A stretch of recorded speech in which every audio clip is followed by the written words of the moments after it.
Montague tonight is Chris Roto Tiller. We're all set for action here. Chip, are you? I'm a little speechless, to be honest. Roto Tiller. I like it. I don't know if he does, he but really hustles. It doesn't really matter if he likes it because he's got it forever now. Here's Skip Schumacher to start things off. And Javi Vasquez, as you mentioned, partner, has been a strike throwing machine so far this year. 34 strikeouts in 24 innings for the Braves right-hander. And quickly ahead, 0-2. Something else he's got going for him, Chip, that I think is important is leadoff men. 75% of leadoff men, 3 out of every 4 fail to reach against him, and that's a good way to keep big rallies from occurring. Getting that first guy every inning. And Schumacher, a good hitter at .295 on the year. No homers, 8 RBIs. He's 1 for 4 so far in the series. And he's jammed badly. Infante to his left. Good start. Leadoff man down for the Cardinals in the first. This may sound like an odd question, but here's a guy, Vasquez, 6 innings per game in his 4 starts. All these strikeouts, the de rigueur term in baseball now is pitch to contact. Vasquez has been getting so many strikeouts. Has that elevated his pitch count so much that he can't remain in the game after 6? Well, he's been in 2 games, Chip, where he's had huge leads. 2 of his first 4 starts. Remember, one was in Philadelphia. Braves had a big 7-run lead in his first start of the year. Bobby took him out to save his arm a little bit. Pittsburgh, he had a start where he was up 10-0 in the 6th. Save his arm again. Line drive off the bat of Colby Erasmus in the sun. Francoeur nearly misjudged it, but tracked it down. 2 out. Tough play looking back into that sun, too. So my answer to your question would be no, not yet. Good play by Jeff to rob Rasmus of extra bases, because you take into consideration those 2 games that he came out of the game early, could have pitched longer if he needed to, but had huge leads. So you take outs any way you can get them, if it's the strikeout or not. Right. But certainly I would think Javi would sacrifice strikeouts for easy innings. He's not trying to strike everybody out. He was 4th in the American League in strikeouts last year. It's just part of the way he works. And he's got 4 good pitches and utilizes them all. And the Braves have utilized all their good pitches in the series against Pujols, who's only 1 for 8 against Atlanta here at Turner Field. And perhaps the most shocking stat of all was one we found right before tonight's game. If you look at the top 10 toughest players to fan in the National League, right now it's more difficult to strike out Jeff Francoeur than it is to strike out Albert Pujols. Yeah, take that. And as if on cue, Pujols smacks it toward Francoeur and right, and it's 3 up, 3 down here in the opening frame. Good start for Vasquez. Braves nemesis Adam Wainwright to the mound in the scoreless first.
The Cardinals failed to score in the first inning. That's something to jump up and down about. So we go to the bottom of the first.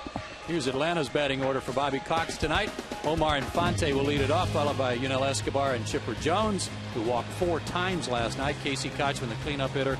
Then Jeff Francoeur. No strikeouts in his last 33 plate appearances. Diaz, Schaefer, Ross, and Vasquez round out the order against Adam Wainwright, 27 years old, 6'7", 230. Lives in St. Simons Island, Georgia now. Originally a first-round draft pick of the Braves back in 2000. Went to St. Louis in 03 for J.D. Drew. This guy's got nasty stuff. To his right, Schumacher. No chance to get Infante. Infield hit. And speaking of getting leadoff men on or getting leadoff men out, Kelly Johnson's been slumping. Infante, for the second straight game, leads off with a hit. 3 for 5 in this series with a walk. To go with his good defense. Here's Wainwright's numbers for the year: 2-0 in 4 starts. But they're saying to me that he hasn't pitched his best yet, even though he's got a good ERA. He's not exactly dazzling yet. So he's been beneficiary of some good work by the offense to help support him. But he has owned the Braves. A 3-0 record, a 1.13 ERA, as you pointed out. Missed about 3 months last year with a sprained middle right finger. And that is a more dangerous injury than you might think. Adam Miller, who's a fine prospect for the Indians, had to have surgery on his middle finger. He can throw 100 miles an hour. He's got a pulley tendon problem. May cost him his career. Wow. If he can't come back from that. So those finger injuries are nothing to sneeze at. Runner goes, hit and run, chop to short. Good pickup, Ryan, and the Braves stay out of a double play. Wow, hit and run play there. Try to get something on the board early against Wainwright. Escobar, highest ground ball to fly ball ratio in the National League, and he did hit it on the ground to protect the runner.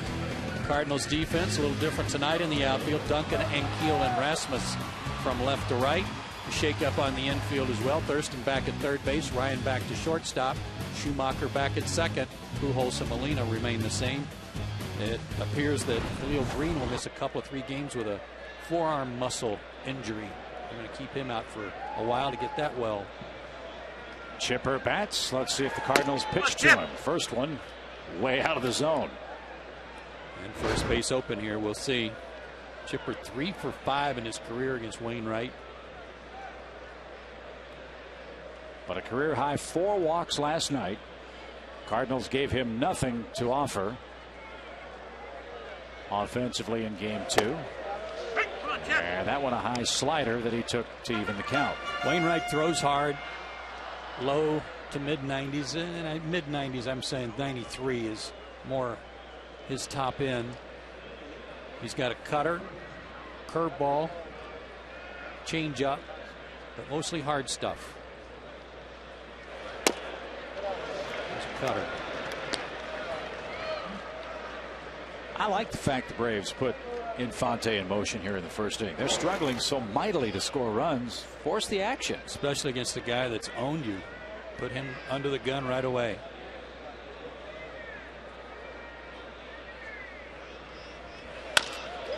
Well hit in the air to left, but Duncan is back a few steps. I'll be honest with you, Chip. I'm just glad to see Escobar in the lineup, still in the lineup. He got smoked tonight in batting practice out at shortstop, taking ground balls he wasn't watching. And one of the guys hit a line shot that hit him right on the back of the right shoulder. So he's fortunate to still be in there tonight.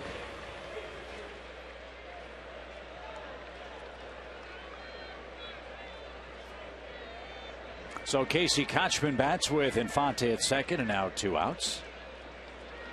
Kochman 3 for 8 in the series with a couple of doubles. Still looking for that first home run of the year for Atlanta. Atlanta just 2 for 15 in this series, counting Chipper's at bat with runners in scoring position. They'll need to take advantage of every opportunity tonight against this guy.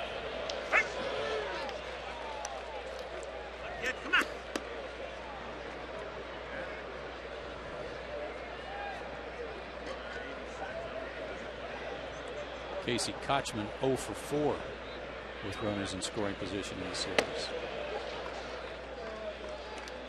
But now ahead in the count, 2 balls and a strike. Braves will be off tomorrow. The Astros are in over the weekend. And starting Friday, the Braves will have just 2 off days over the next 45 calendar dates in 2009. That's after 5 off days in April. Most of those off days are weather related. They build those in the first couple of the weeks of the regular season.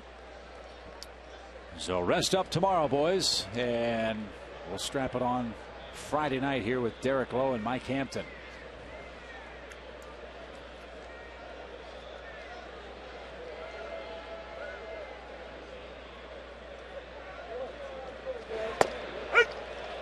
Exactly what does that mean, strap it on?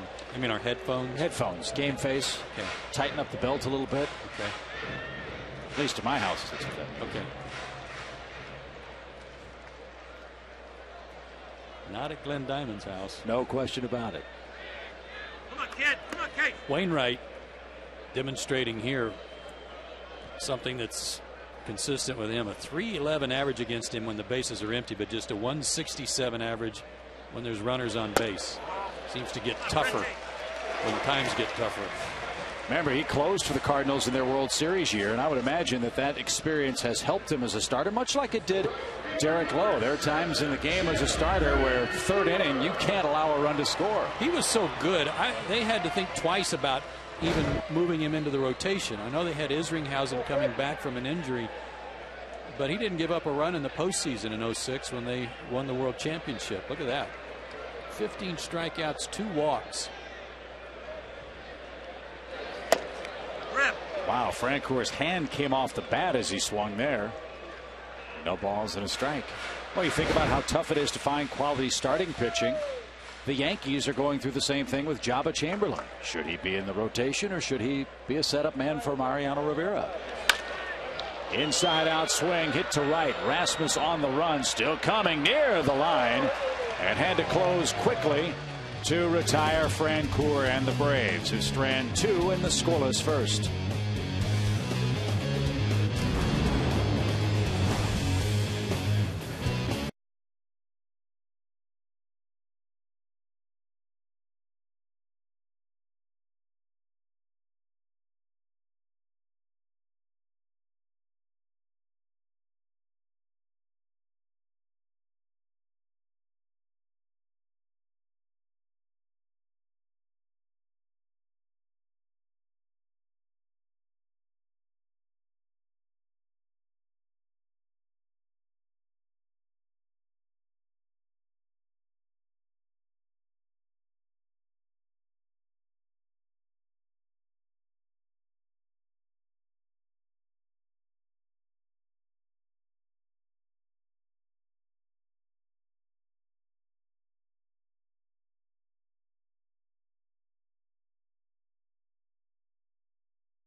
Comcast Channel 802, Charter Channel 707, and DirecTV Channel 17. Check your local listing for other cable systems. The Braves play here in HD on Peachtree TV. Well, a 7-pitch first inning for Javi Vasquez. That'll take care of all that concern about maybe going 6 if he continues this pace. A ground out, 2 flyouts retired the Cardinals in the first, and now Chris Duncan starts things off. He too struggling at the plate in the series. 1-4-6. Good pitching gets out good hitting. It's the oldest adage in baseball, and I think it's been true for both the Cardinals pitching staff and Atlanta's pitching staff in the first 2 games. 2-1 game last night, a 3-2 lid lifter in game 1. Good lifter. Love it. Slow ground ball and an underhanded flip. 4 up, 4 down. Duncan's retired. And with 1 out here in the 2nd inning, time to take a look at the SunTrust Solid Performers, brought to you by SunTrust. Live solid, bank solid. And the Braves have allowed the fewest home runs in the National League at just 10. Speaking of good pitching, Cardinals tied for 2nd with the Marlins at 14. And the Dodgers with 15. Rick Ankiel bats for the first time. And there's the pitch that just continues to get batters behind. A slow get me over curveball. Well, Javi's got so much variety.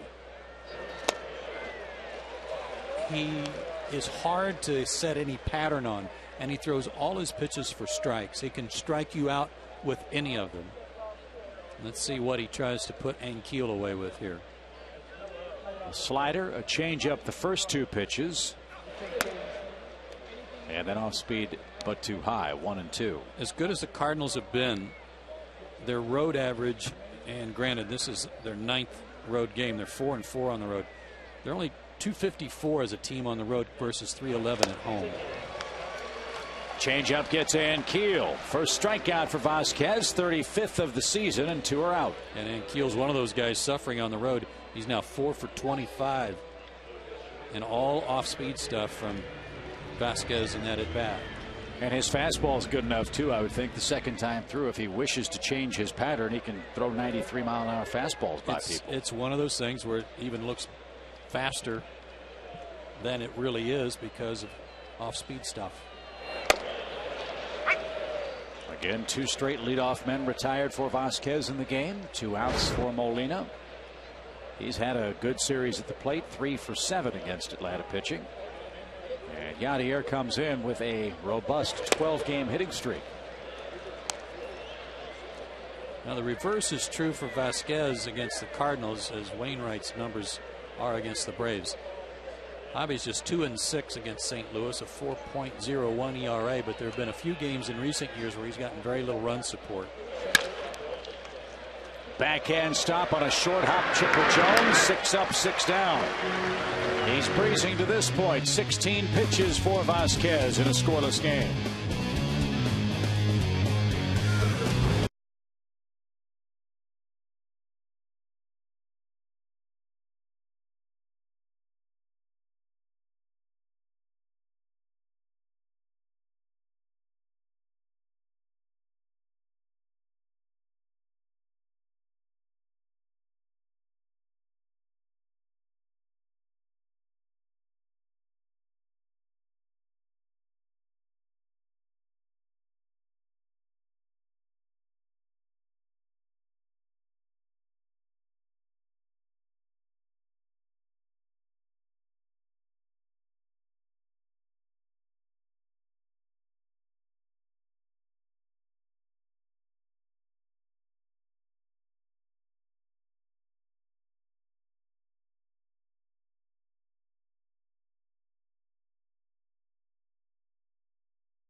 The second. Now it's time to take a look at the Piedmont Hospital injury report. And I talked to Garrett Anderson before the ball game, Chip. He says he's getting close. Left quad feeling good, and he thinks that by the weekend he'll be able to try and run the bases. He is expected to come off the disabled list first week of May. Let's hope he's ready to go at that time. Get the perfect balance of health and care at Piedmont Hospital, the preferred health care provider of the Atlanta Braves. Visit PiedmontHospital.org. Also some good news on Brian McCann, I believe. In his 2 at-bats, he felt pretty good. Saw the ball clearly last night in his 2 at-bats at Myrtle Beach. And when Anderson and McCann get back, Bobby Cox feels that we will see the best of the Braves offense, taking nothing away from the players that are in there tonight or in their absence, but he hasn't had his team together offensively much. Again, 3 times. This is game number 21. 3 times he's had the lineup in there that he would like to have in there. But Diaz, one of last night's heroes for Atlanta, in his usual self-deprecating manner, Matty said, an 85 hopper up the middle that found plenty of green grass for a 2-run scoring hit. You got to be smart about that hit. See, if you hit it real hard, sometimes that guy from second can't score.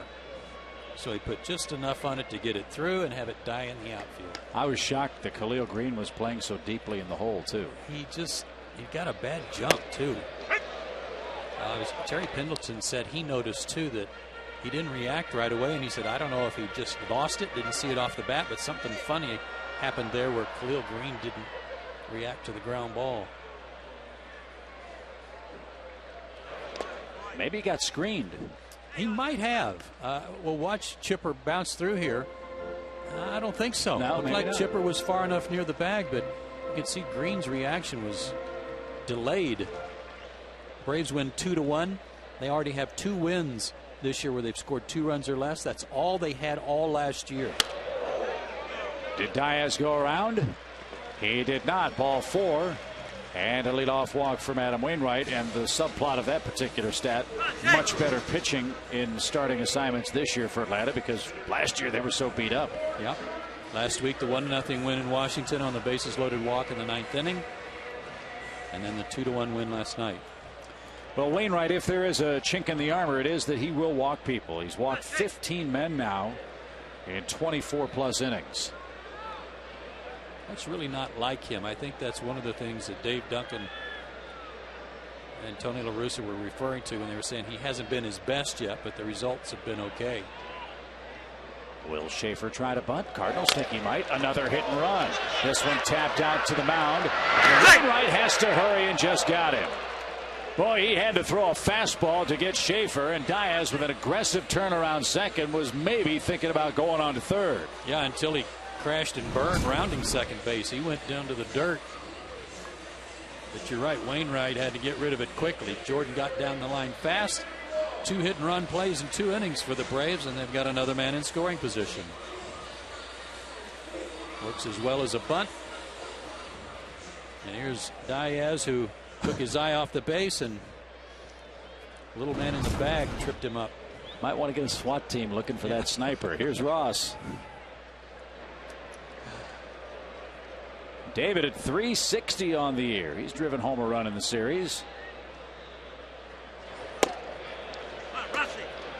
Pitchers next in Vasquez. We'll see how carefully Wainwright pitches the Braves catcher, who carries a 4-game hit streak tonight. I mentioned this to you a couple of nights ago, and it may be just from our vantage point from behind him, but even size-wise, there's a little Jeff Kent in his stance. Feet close together.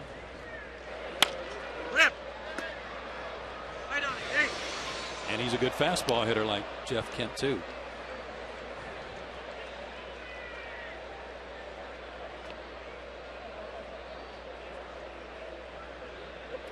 Yeah, Jeff Kent could hit. Think he'll make the Hall of Fame? Probably should with his numbers.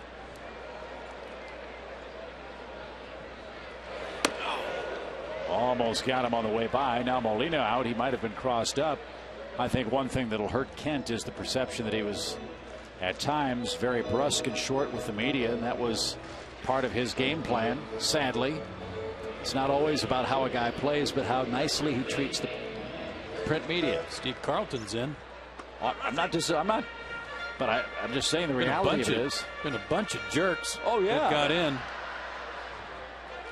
And I agree with you. Jeff Kent was not the most personable guy, but his numbers speak for themselves. I'd vote for him. I think I would too. 2 balls and a strike. Boy, come on, Davey. Good eye there. A little different approach for the Braves with Ross, a veteran hitter, hitting 8th, and perhaps Schaefer hitting a spot above him. You know, Jordan wants to hit his way on. Ross has been around to know how the number 8 slot's supposed to work in the National League. he does exactly what he should. Takes the walk. That's 3 already. And now Vasquez a chance to help himself with 1 man down. Gosh, if I only had an orange apron to wear when I do this. You know, someday I'm going to get an orange Home Depot apron so that I can tell you that it's time for the know-how question of the game built by the Home Depot. I feel like I'm naked when I don't get to wear an orange apron to do it. If you have a question, send us an email, and if chosen, we'll answer it later in the game.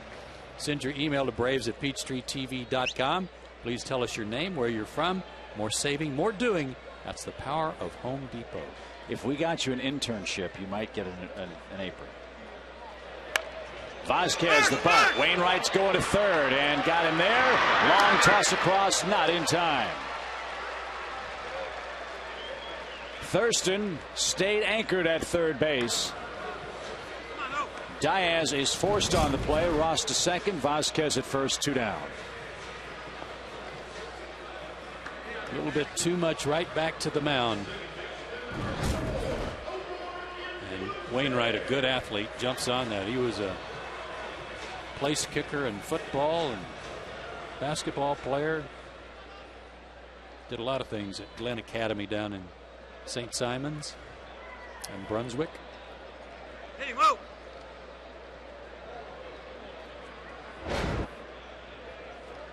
Here's Infante. 2 on, 2 out. Baby, come on, kid.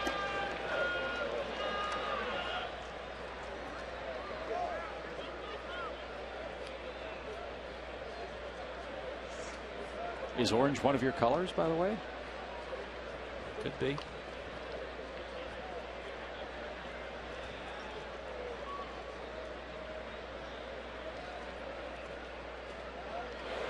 Come on, no. Come on, kid. 2 balls, no strikes.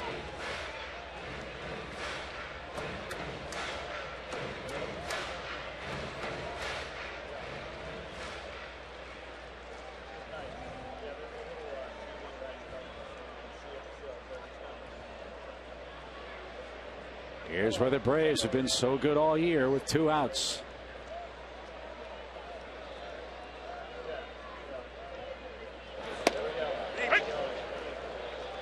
Got a high strike called there, and Jerry Lane typically will give the pitchers a high strike. He's not a left and right guy. He's not an inside outside guy, but he'll call the high strike. And hitters don't care as long as it's a strike in the 9th inning if it's a strike in the 1st, right? And he's consistent. That pitch down and in. Good at bat. 3 balls and a strike. Escobar next. One of the toughest outs on the team last year with runners in scoring position at 320. Braves left a pair in the 1st. They have a couple of ducks on here in the 2nd. Don't want to get Wainwright in a groove and let these chances escape. And they won't. Base hit right field. Here comes Rosser out third. Throw to the plate is off target. Another 2-out run scoring hit puts the Braves in front.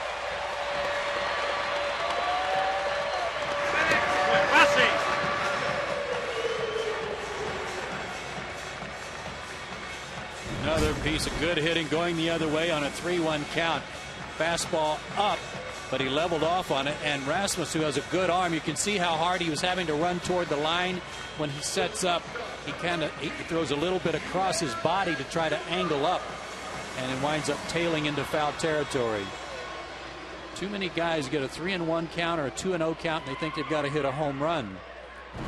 Omar just took advantage of a high pitch and put the Braves on top. So Escobar a chance to prolong the inning. He rolled out to short on a 1st inning hit and run play. Braves have been much more aggressive on the base paths in game 3 of the series, and that one hit in the air to right and right at Rasmus. Braves get a run. They do that on 1 hit and a couple of walks. After 2, Braves up 1.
Night where folks are enjoying this beautiful weather in the third game of this series.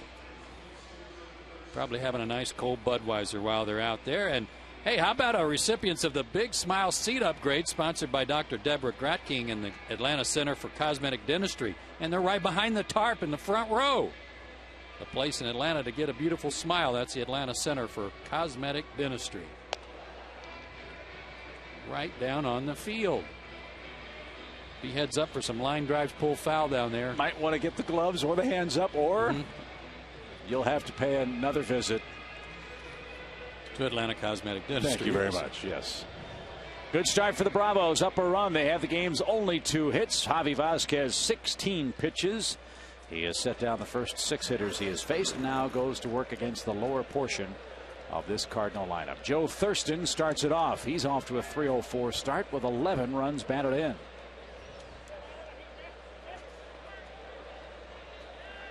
Thurston, a non-rostered player who has done a terrific job filling in for Troy Gloss, who's out with a bad shoulder. And he takes a strike in this inning's pitch speed, brought to you by Bear Advanced. Bear Advanced, better science, better results.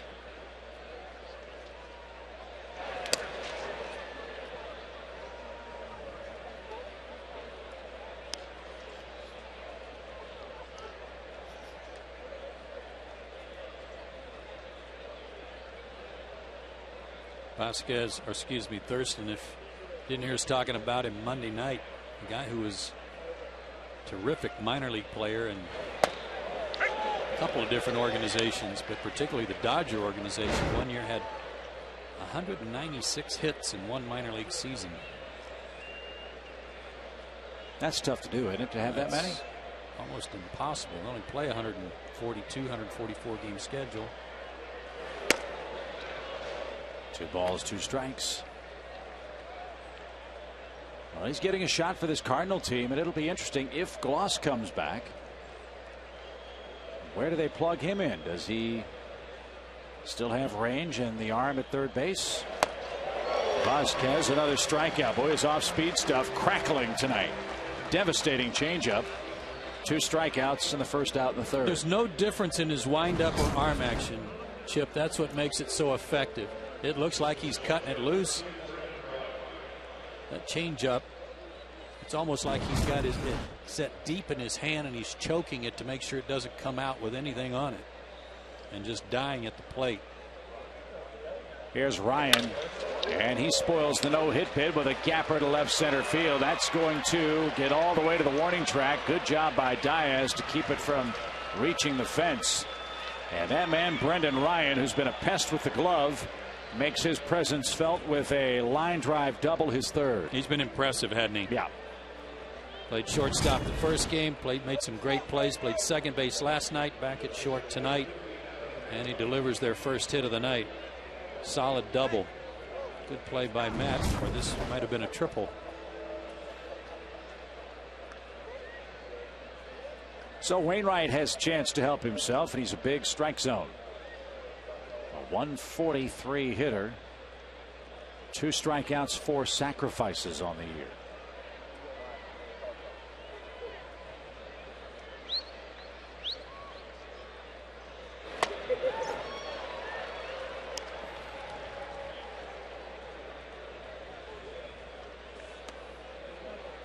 Adam Wainwright, Ray King, and Jason Marquis to the Cardinals for J.D. Drew and Eli Marrero.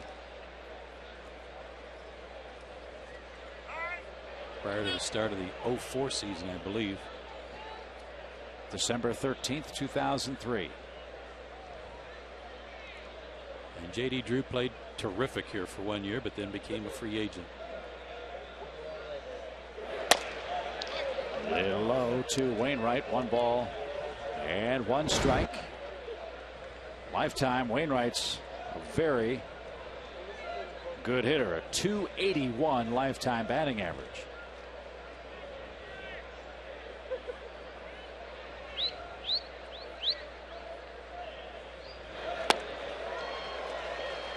Another good off-speed pitch that looked like a breaking ball. Now, Adam, just a terrific athlete. an excellent golfer. I know I've heard stories from John Smoltz, Jeff Francoeur, and some of the other guys who like to tee it up in the wintertime and playing golf with Wainwright. And that he can smack it. 6'7", 228. And he is down on strikes. Here comes Vasquez now, starting to pile up the punch outs. That is 3 in the game. Gives him 37 on the year. Santana was leading the league. Johan Santana was leading the league in strikeouts, and he pitched today, but I don't know how many he racked up.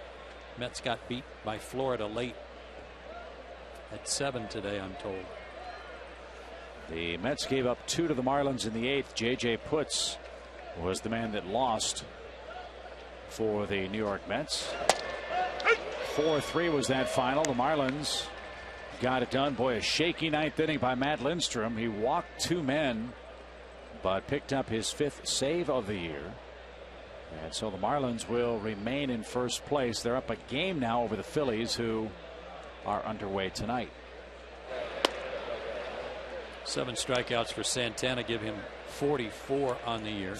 Vasquez now at 37. Braves need to win tonight to keep pace with Florida and get back over 500 with the Astros in last place, due in on Friday night.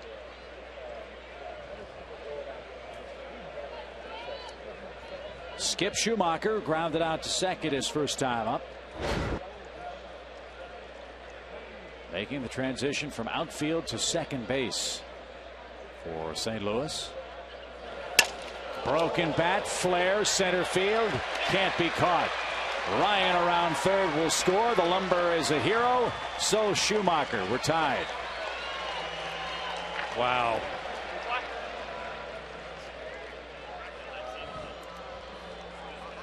A flare that gets the run in to tie it up.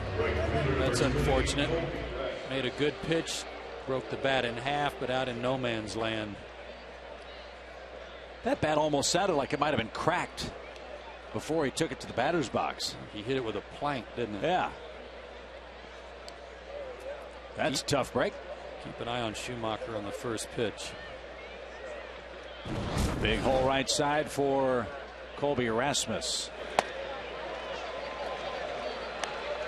And he's in a great spot to hit in this Cardinal order. Didn't he, though?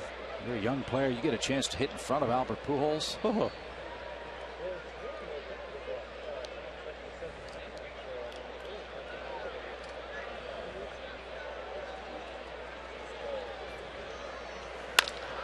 Hammered center field and deep. Schaefer going back at the wall, has just enough room.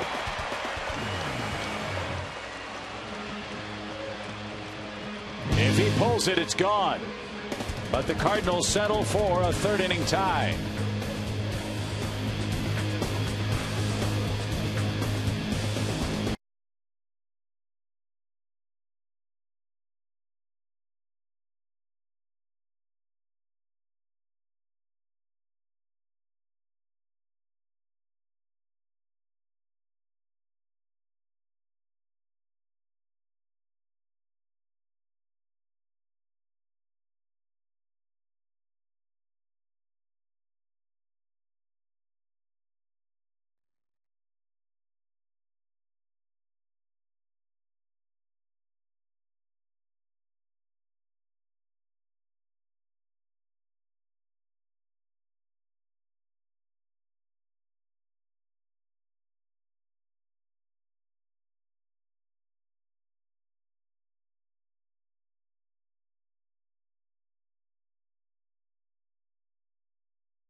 Now in the bottom of the third inning, the Cardinals with a 2-out run.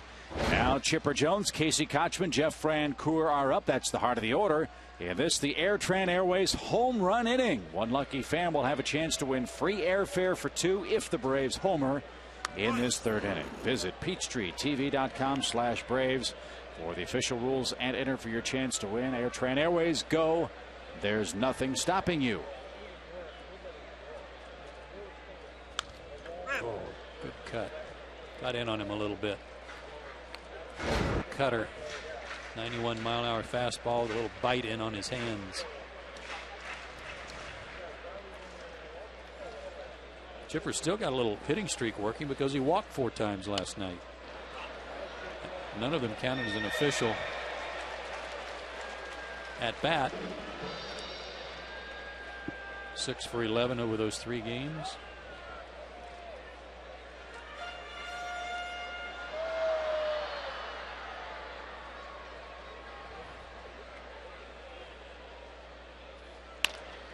Weighted back on a breaking ball, but rolls to second. And Wainwright gets a ground ball out. One away for Casey Kotchman. First time he's retired the leadoff man. Might make his inning a little easier. Nationals and Phillies are tied 1-1. That's in the bottom of the third inning. Shane Victorino hit a first inning home run for the Phillies. Have yourself a day, Giovanni Gallardo for Milwaukee. As that ball down the left field line and in for a fair ball. 1-out double for Kotchman, his 3rd double of this series.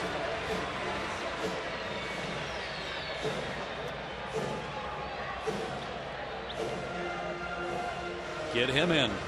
That run back. Fastball had the middle of the plate. A little bit up, a little bit of an inside-out swing. And let's see if Fritchie can get him in. All the Cardinals runs in this series have come with 2 outs. We've talked about how well the Braves have done hitting with 2-out runners in scoring position this year.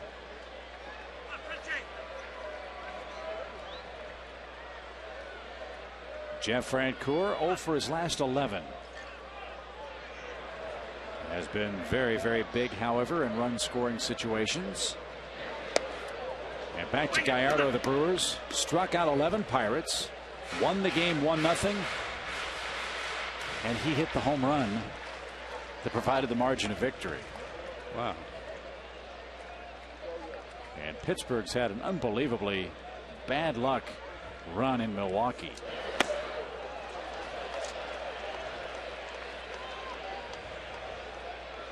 They've won 18 games in a row head-to-head over the Pirates in their home ballpark. I think the Astros have got some kind of weird thing going like that in Cincinnati. 11 or 12, 11 I or think. 12 in a row. Yep. At Great American Ballpark. But Milwaukee, without Ben Sheets and without Sabathia, now over 500, and all of a sudden only 3 games out of first. Base hit right field. Kotchman. Ball dropped. Rasmus. He can't find it. Kotchman stopped. Francoeur in at second, and the Braves get a gift.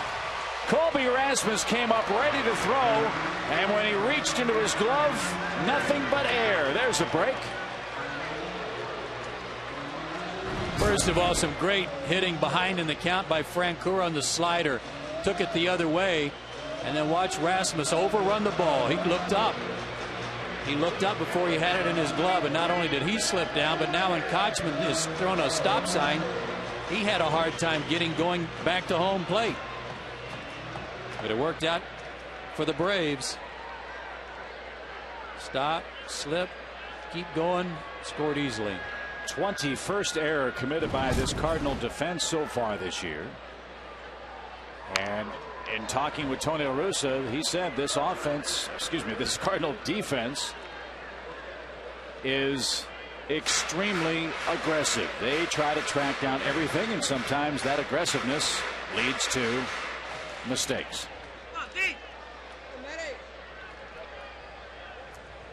And it'll be an error on him and no RBI for Francoeur since the runner was held at third.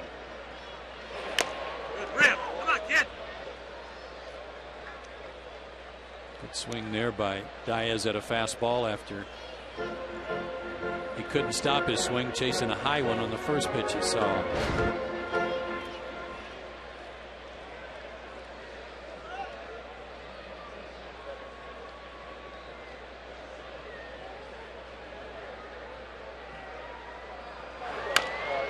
Breaking ball rolled toward third. Fine toss across. Francoeur is going to try, and he's going to make it.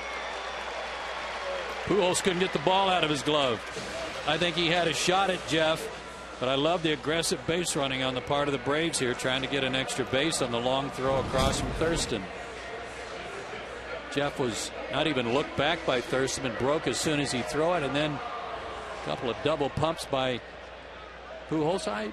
Second glimpse, I'm not sure he would have gotten him. Jeff got a good break off Thurston. Yep, and you can see from that angle that ball almost rolled out of Pujols' glove. Great camera work by our high first cameraman tonight, Hal Kicklighter. And Jordan Schaefer now bats. A run in, a man at third, and 2 outs for the Braves center fielder.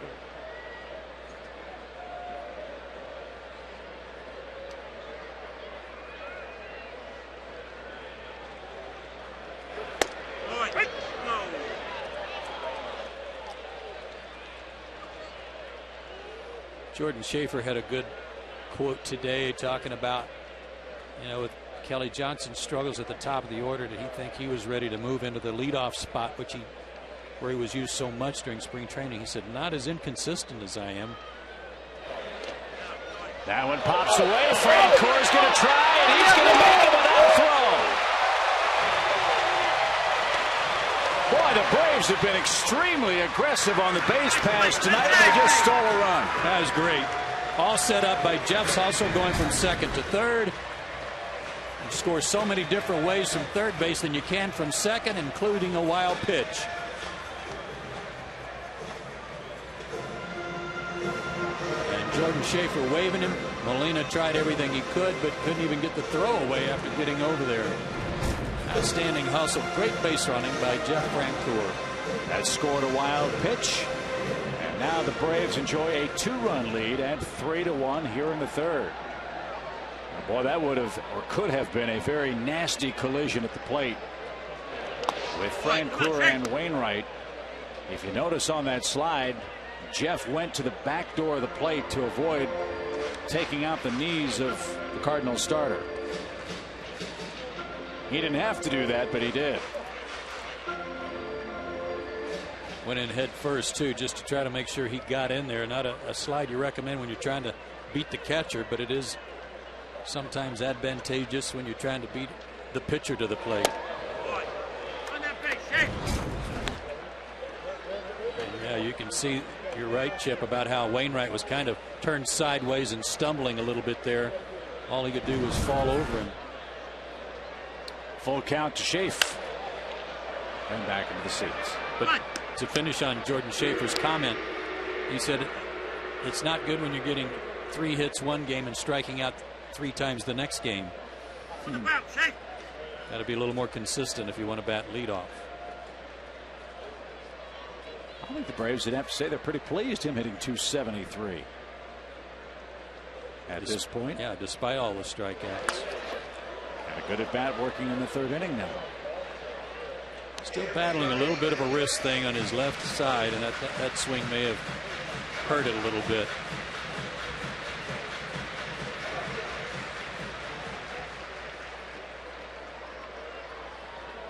Wears a brace on it when he's running the bases so as not to jam it when he slides. And after falling behind 0-2, he works a 2-out walk. Schumacher and Albert Pujols were walking off the field. They thought it was strike 3, but Wainwright didn't get the call.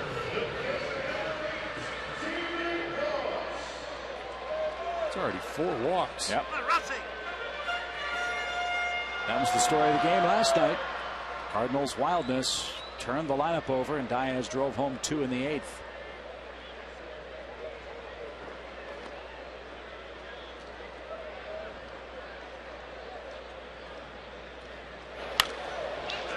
Shot it right down a strike.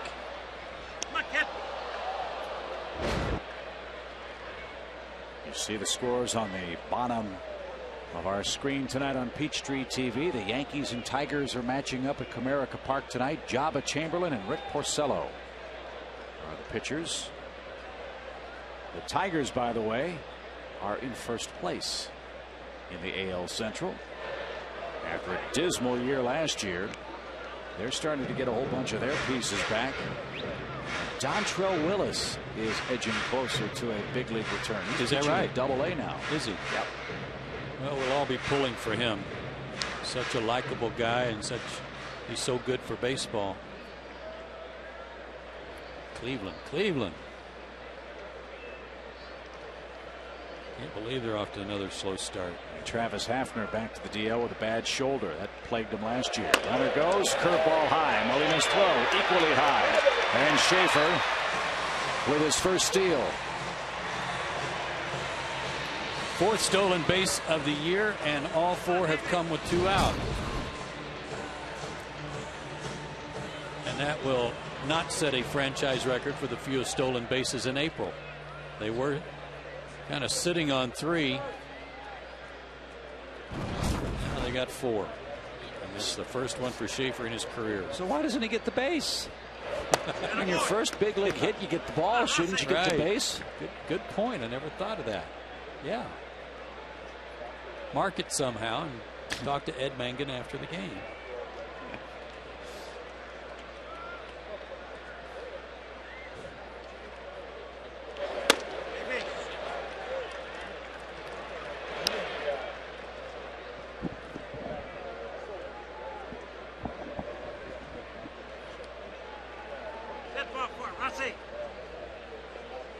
Got the pitcher on deck.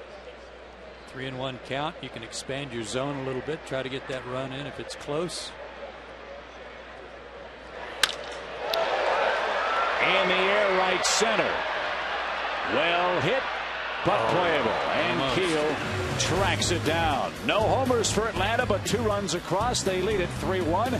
This has been the Airtran Airways home run inning of the game. Make sure you register at PeachtreeTV.com/Braves for the official rules and your chance to win.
Field Braves up 3-1 now as we go to the top of the 4th. Here's tonight's Toyota Tacoma trivia question.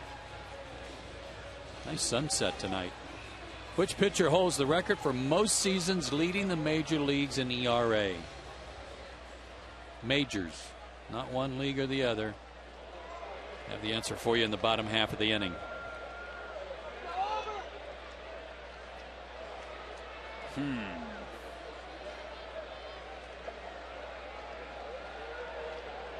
I have to think about that one for a minute. Here's Pujols. Fishes cut and down a strike. Vasquez has retired the leadoff man in all 3 innings he has pitched tonight. I just like the aggressive nature in which all the Braves pitchers have pitched to Pujols. A lot of hard stuff away. And Alberts looks to me like he's a little bit off balance. Shuffled his feet after he made that cut and miss. And right now he's not hitting much, just 1 for 9 in the series.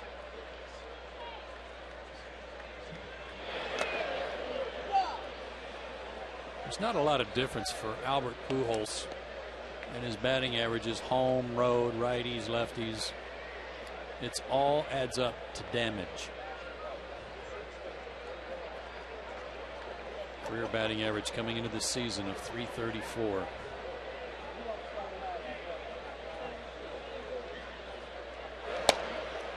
Low and away ball 2. You have to start a major league team right now.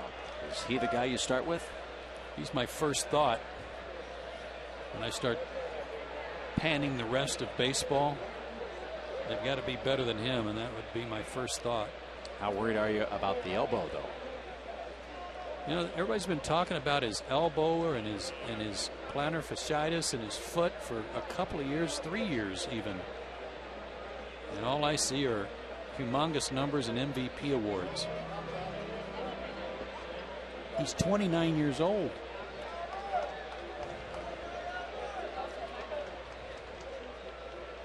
Signed as a shortstop. How about that? 13th round, I think, too, yes. Right? Yeah, he was the 402nd player taken in the draft. Of the 401 guys taken ahead of him, how many are in the big leagues? Oh, what was wrong with that? I guess curved around the plate and missed the target, but that was close.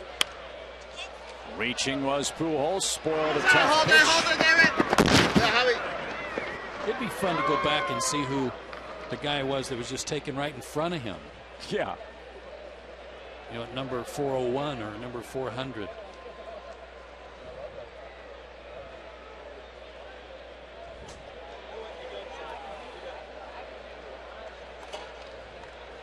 We'll have Hal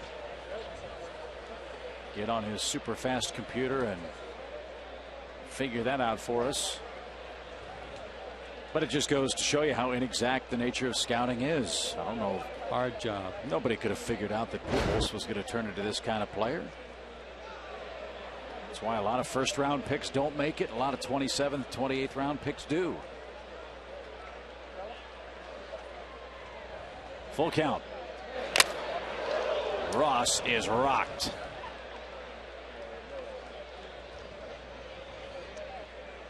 Yeah, good idea to check the mask. Jim Lovell checking Ross.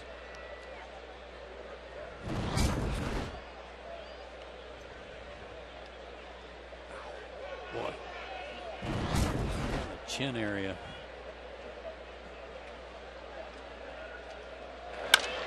High towering fly ball to left. Did Pujols get enough? No.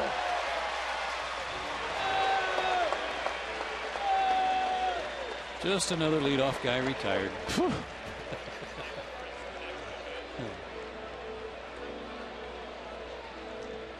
So far, the cape hasn't fit Superman in this series. Pujols 1 for 10. Here's Duncan. Chris has rolled to second in his lone plate appearance tonight. And Vasquez with a 2-run lead ahead 0-1. Guy taken right in front of Pujols, according to Hal DeLima, was Alfredo Amezaga. Really? Yeah, of the Marlins. Right in front of him. Well, I know I'd much rather have Amezaga than Pujols. He's a very versatile player, Joe. That's funny. Wow. And was that draft, was Amezaga drafted by the Marlins, Hal? By the Angels, originally by the Angels. I heard a story, I'd have to confirm it, but I heard a story that when Albert was still in the minor leagues with the Cardinals, St. Louis and Kansas City did a deal. And Albert was from Kansas City. And the Cardinals gave the Royals a list of players they could pick from to complete this deal, and Albert Pujols was on that list and was not taken. Who knew? Nobody. No. And that's part of what makes the game so fun. The scout that drafted him and the coaching staffs throughout his minor league days all look like geniuses now. And the Angels and every other major league team kicking themselves now that they see the finished product. Sure. But once he got to the big leagues with St. Louis and started putting up these gaudy numbers, the fans in St. Louis and Kansas City were irate that somehow the Royals had missed on a guy in their own hometown. Sure. Like they knew. Yeah. But that's great. 3 balls, 2 strikes. Low and in. 1 out walk. Duncan's aboard. So Alfredo Amezaga will forever be known as the man taken just before Albert Pujols in the draft. That's wonderful.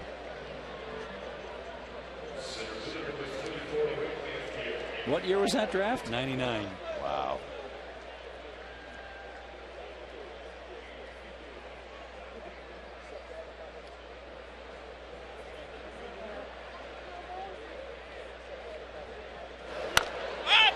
Popped up by Ankiel. Ross to the screen. And no play. Very little breeze here tonight. I don't think that affected that pop fly much, if at all. I'm a little surprised it didn't spin back to David Ross, though. Anything popped up right behind home plate in foul territory, the spin on the baseball will bring it back toward fair territory.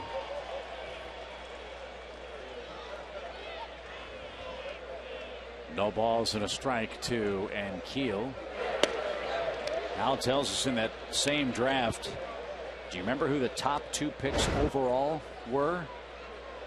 2 pretty good players. Josh Hamilton 1, Josh Beckett number 2.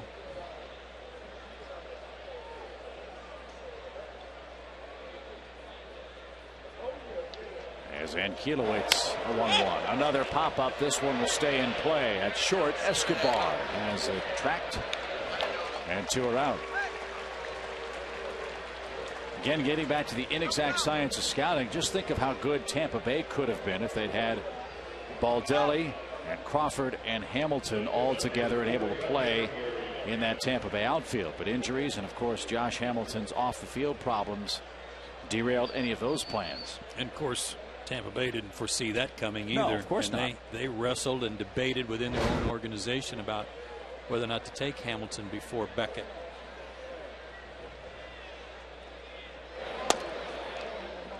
Yadier Molina takes the ball low. 1 ball, no strikes. It'll be a long time before these 2 teams meet again.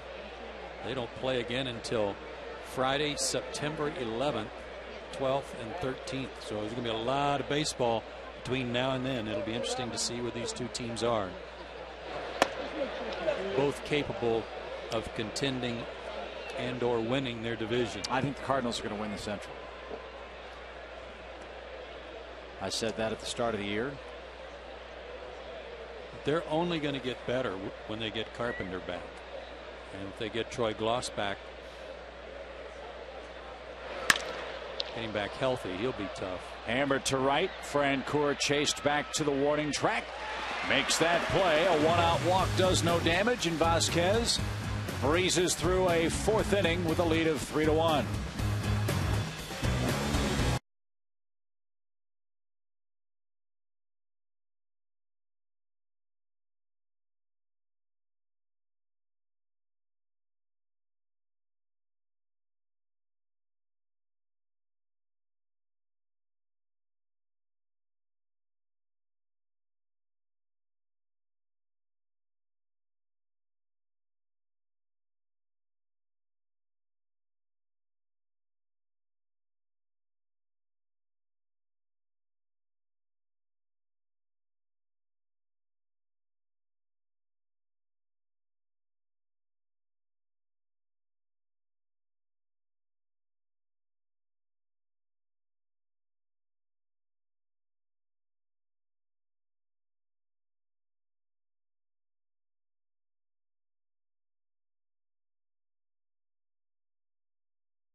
when they leave town to go to Washington.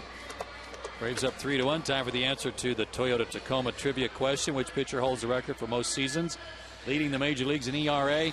I like Chip's choice of Bob Gibson of the Cardinals.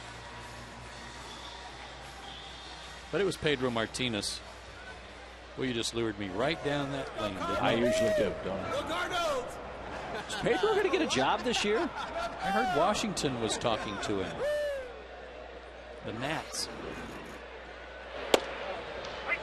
Well, they couldn't get Pedro today. They settled for Logan Kensing. The Nationals acquired him from the Marlins. He was designated for assignment the other day. Yeah, Pedro wants $5 million. He's out there. Paul Bird's out there. Freddie Garcia's out there.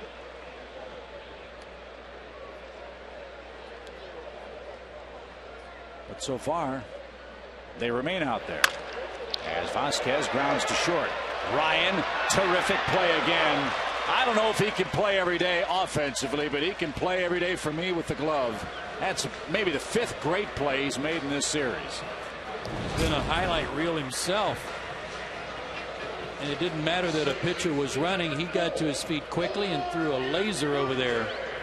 What a play.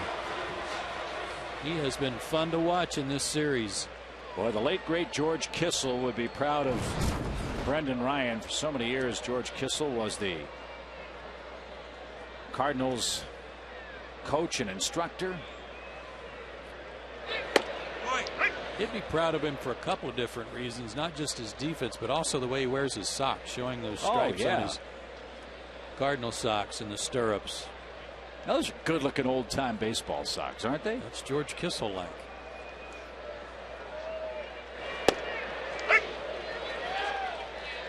Infante's had a good night, 2 for 2 with an RBI single that came back in the second.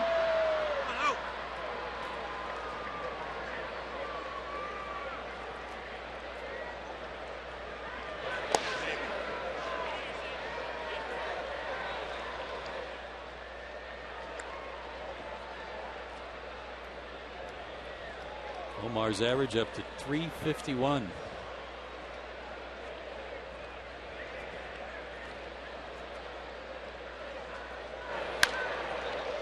Back to the screen. George Kissel passed away in 2008. He was the Cardinals senior field coordinator. And any of the young Cardinal infielders that came through their system spent many a day feeding the bucket of George Kissel in spring training. Terry Pendleton was one of those players who learned how to play Major League infield under Kissel's teachings. And Infante down on strikes. First time he's been retired tonight. And that's the first Wainwright strikeout, believe it or not. That is odd. Cardinals, like the Atlanta Braves, a long history of good instructors up and down through the organization, teaching the guys the right way, the Braves way to play baseball.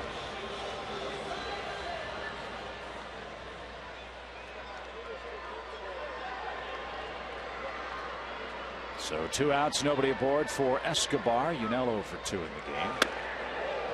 Talk about the late great Jim Beecham, late great Bruce Dow Canton, pitching coach, Bobby Dews, guys who've been around a long time and were around a long time in the organization, teaching the players the right way. Nothing like that continuity in your farm system. You know, the Orioles' way of playing baseball, Braves' way, Cardinals' way. So that's lost now, it's sad to say. Are you a Moneyball guy? Nope. Is that quick enough for you? Yeah, I mean, there's some things I know that sure are applicable, I think, but the simple answer for me is no. Driven deep right field. Rasmus on the run, dives and makes the catch. As Jimmy Cannon, a great New York sports writer, said, baseball isn't numbers, it's Joe DiMaggio rounding second base. And Colby Rasmus took a roundabout route to Rob Escobar on the warning track, and that ends the 4th.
brought to you by Jameson Inns. Atlanta-based Jameson Inns ranked #1 in guest service nationwide for 5 straight years. Check into Jameson Inns and experience our new pillow top premium beds and the best in Southern hospitality. Jameson Inns, you deserve a new deal. Chip and Joe back with you from the ballpark. It's 3-1. Braves leading now, heading to the 5th inning. Glenn Diamond, our fine producer, downstairs in the truck. Maceo Grant cutting the pictures for you. Al Galima, our fine stat man, alongside, as well as the Braves and Cardinals wrap up this 3-game set tonight. Thurston struck out swinging his first time up. Not this time, though. A rope into center field. First leadoff man for St. Louis aboard in the game.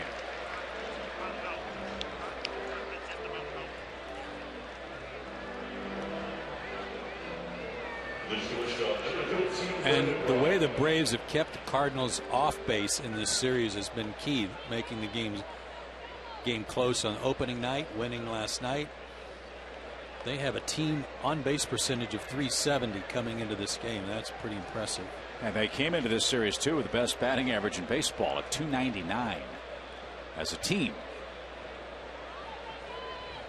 after 19 games.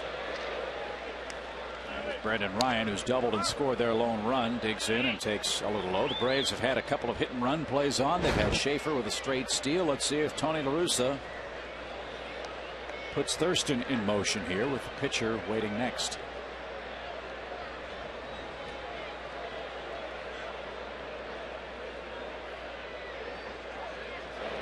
You know who his stance reminds me of a little bit? Billy Hall of Milwaukee. Where his hands are low like that, kind of real close to his body. Yeah.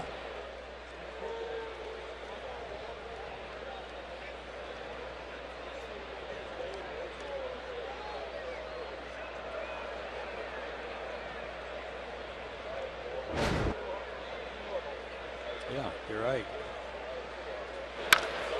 Towering fly ball that will reach the seats, and it'll reach the Cardinal bullpen and rattle around down there. We haven't seen Blaine Boyer in this series.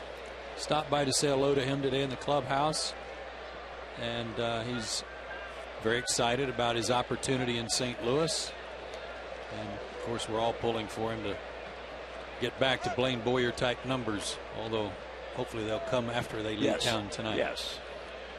That red hair was a little hard to find in that Cardinal clubhouse, all those red uniforms and stuff. But he's very excited, as you said, rooming with Adam Wainwright until he finds a place in St. Louis.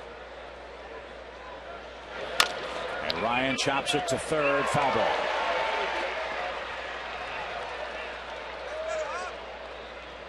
Did Ryan hurt himself? Long walk past the first base bag, and yeah, he looks a little gimpy.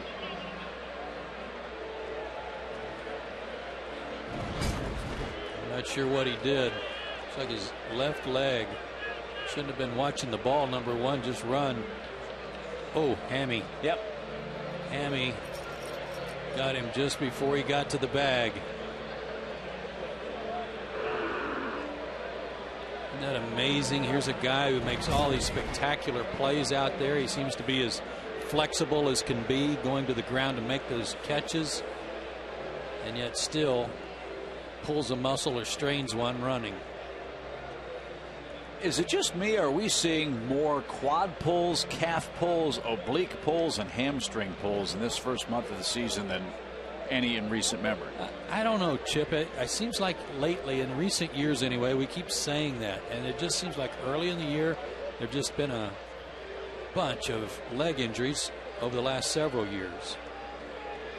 I remember Khalil Green was going to be held out for a couple of 3 days because he's got a bit of a forearm muscle problem. I don't know if they'd run him out there tonight anyway. Well, they've got Brian Barden, who can play third. They can move Thurston to second if they have to. They only have 4 bench players. It's going to be Barden. So that's a tough break for Brendan Ryan, who would have to be the defensive MVP of this series for the Cardinals.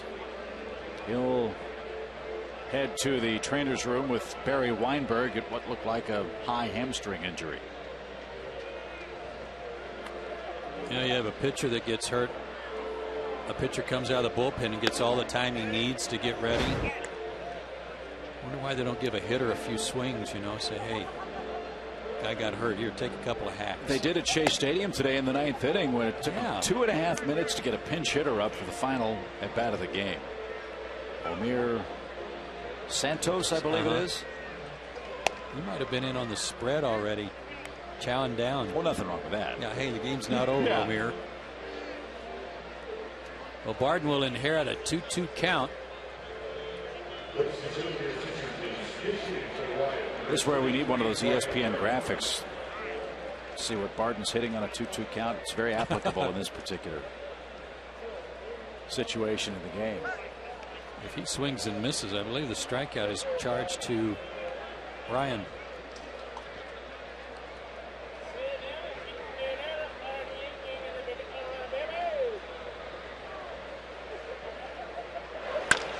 He didn't strike out. He pops up. Shallow center. Schaefer has a long way to come. Can't get there.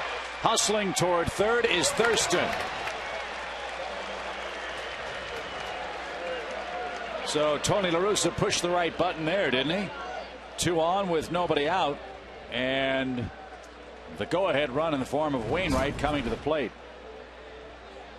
Again in no man's land right out there between Schaefer and Escobar, and Thurston could see it coming all the way. The hit goes to Barden. The strikeout would have gone to Ryan.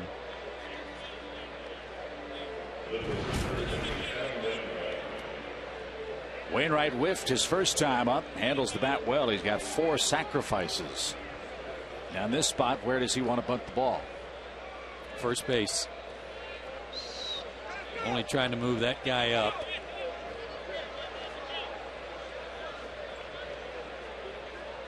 Braves are at double play depth up the middle if the bunt not on for Wainwright. Kochman holds Barton at first, and he is swinging. Wow. Took a chance there. He might have some room to bunt down the. He must have missed a sign. That's part of this. He has a little more room down the third base line in this situation to move that runner up from first, because Chipper can't charge as hard with a runner at third, because if he comes in, the runner can come in, and Joe Thurston could be halfway down the line and then decide if he wants to try and score.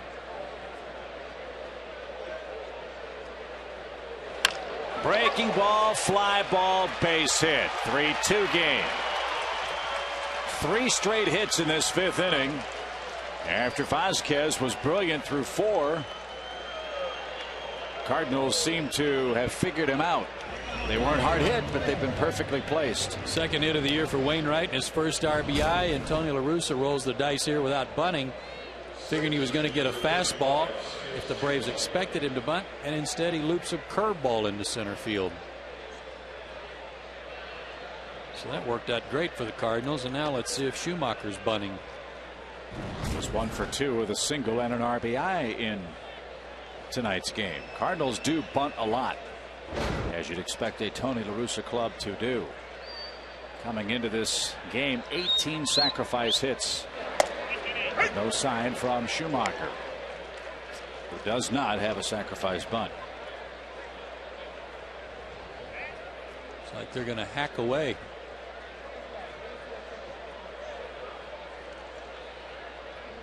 No surprise, another 1-run game here.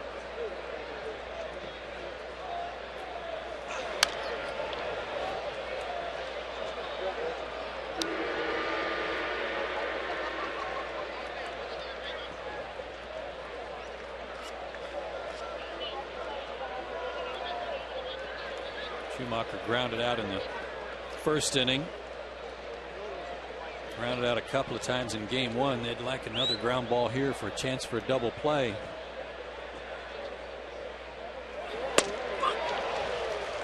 Big late swing, 1 out. So Schumacher advances no one. Not a productive at bat. Here's Rasmus.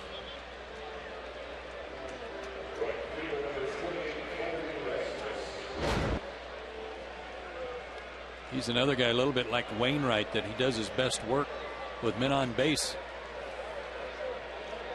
A 160 average when the bases are empty, 379 with men on, and over 400 with runners in scoring position.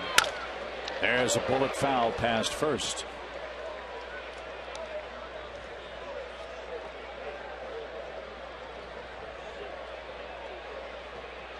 And he's going to need some new lumber.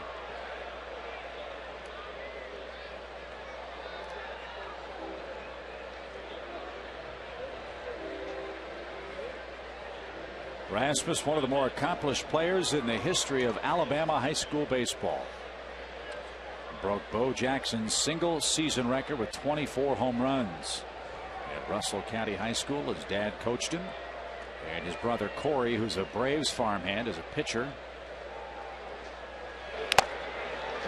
Now Colby Rasmus in an 0-2 hole.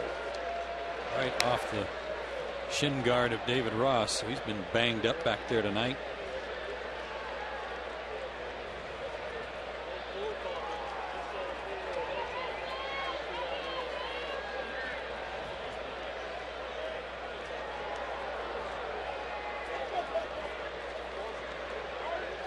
Don't have to throw him a strike. 0-2. Got Schumacher to chase one.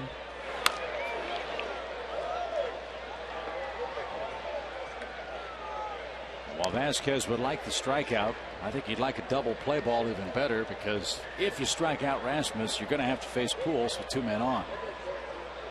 A double play would be perfect, wouldn't it? Yeah.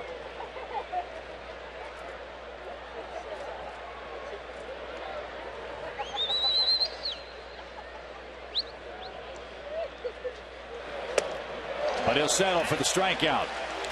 2 late swings, Chip. Schumacher went after a breaking ball late, and Rasmus, not quite an afterthought, but he was trying to wait on the breaking ball, and he was late on it. Well, you talk about a key at bat in the middle innings of a ball game, like we were speaking of Derek Lowe. Well, this might be one of them for Javi Vasquez and Albert Pujols. And Pujols has just missed a couple of them tonight. A couple of skyrockets that stayed in the park. Strike one. Pujols 1 for 10 in this series. 25 RBIs, led the National League at the start of play tonight.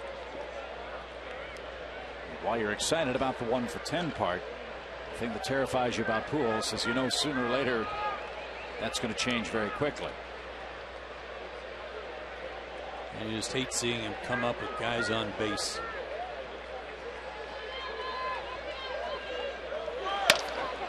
That's why.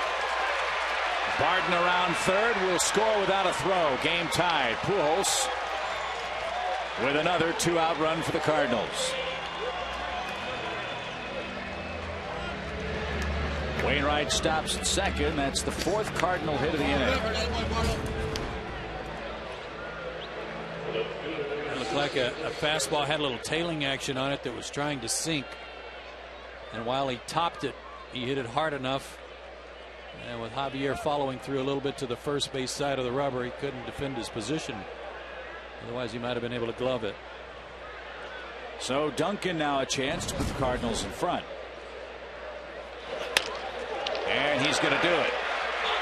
That's going to score Wainwright. 5 hits in this 5th inning. And St. Louis leads 4-3.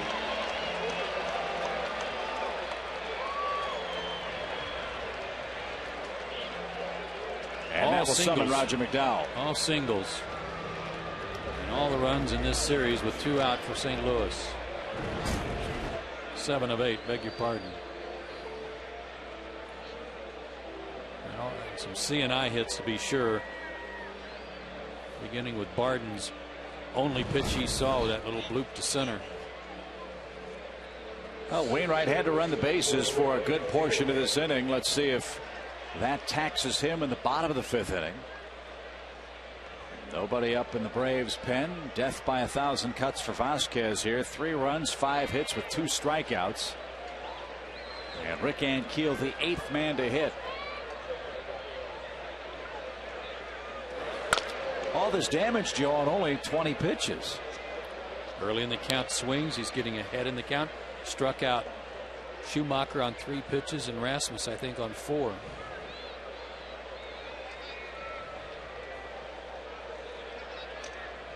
But Wainwright suddenly has the lead.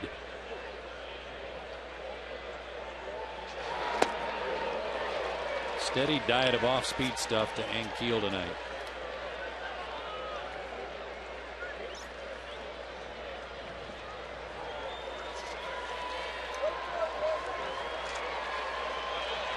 $16 strikeouts for him and 67 at bats. 0-2. Line drive right field. That's in for a hit. Big hop Francoeur. Pujols waved around. Throw cut off. Bad throw to Chipper. Cardinals now in a rundown. The run has scored, and they will apply the tag to Chris Duncan. They had a play at the plate. A great hop, and the throw was on target, but Kochman cut it off. The Cardinals in a rundown, but not before Pujols scored the 4th run of the inning, and St. Louis takes a 5-3 lead with a 6-hit 5th.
And their last run there on the base hit by Ankiel. Watch David Ross down here at the bottom of our screen when we watch Pujols round third and the ball gets cut. David Ross thought he was going to have a play, and then, off with the mask. He was upset that Casey Kochman cut the ball. Braves do get out of the inning when they get Duncan in the rundown. But it looked like when Francoeur got that big hop, they were going to have a chance to get the out at the plate. Would have been close. So 4-run inning. Wainwright staked to a lead now, and Brian Barton has remained in the game. He'll play short. Brendan Ryan again left with what appeared to be a hamstring injury. We have not received official confirmation of that.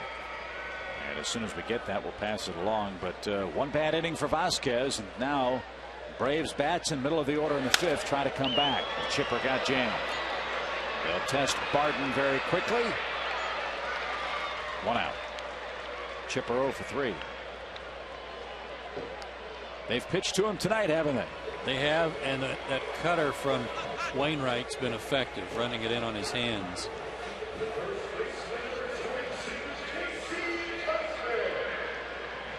Wainwright's last start on the 24th against the Cubs, he got no decision but went 7 innings. And that's the first start he had made where he went as many as 7 innings. There's that line.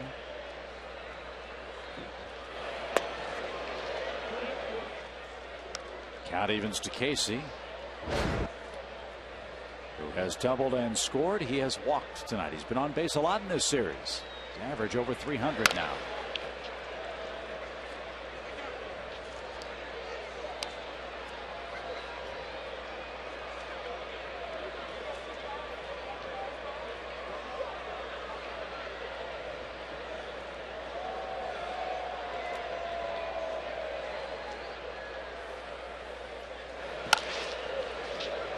Molina's sliding over to block that ball.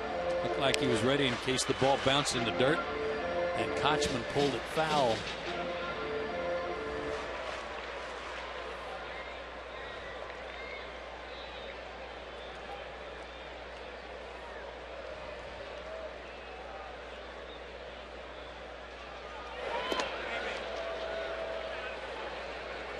Okay. 77 pitches for Wainwright so far. And the walks were a problem, 4 of them through the first 3 innings. And only 1 strikeout in this game. Really struggled in the first 3 innings, but he has set down the last 5 in a row. One of those guys that, as you mentioned at the beginning of the game, Chip, you better take advantage of your early opportunities if you get them, because he could settle in and get into a groove. Bullet pass short. Kochman 2 for 2.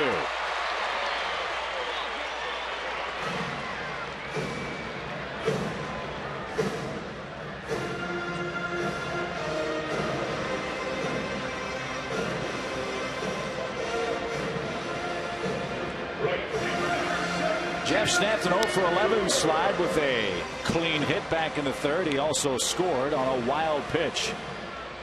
Again, one positive for the Atlanta offense tonight. They have tried to force the action on the base paths, and Francoeur is responsible for much of that. He came barreling in at the plate ahead of Adam Wainwright. Come on, Jeffrey. Come on, kid.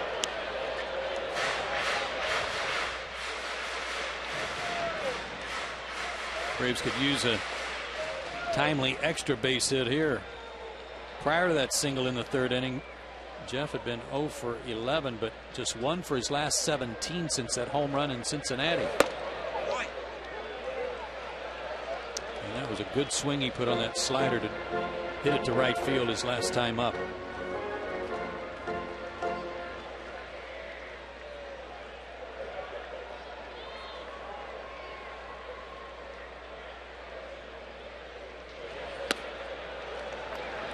Come on. 2 balls and a strike.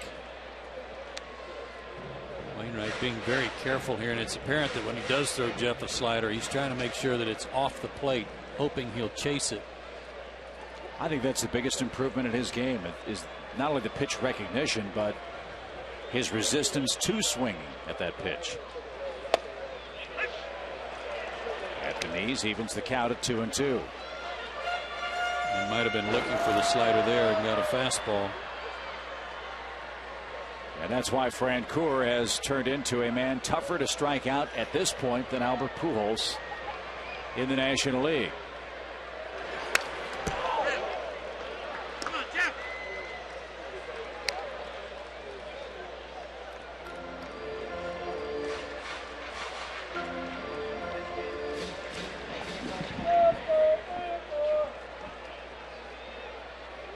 He had a good hack at that fastball. And 2-2 count. He's got to adjust if it's anything other than the fastball. Good eye. Do you send Kochman?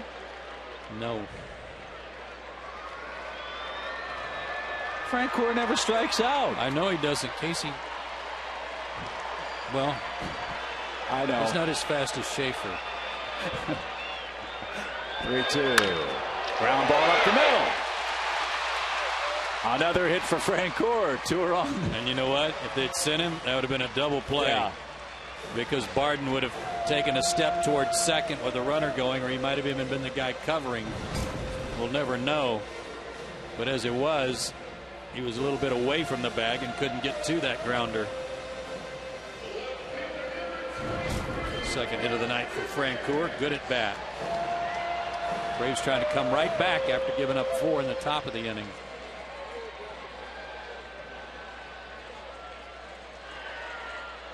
Diaz has walked, and he has grounded out to 3rd.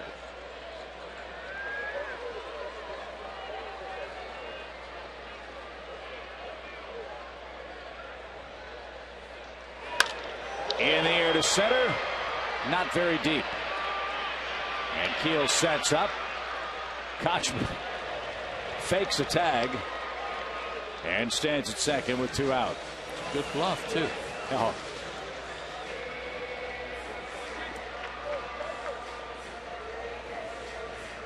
Braves have announced a change in their pitching rotation this upcoming week.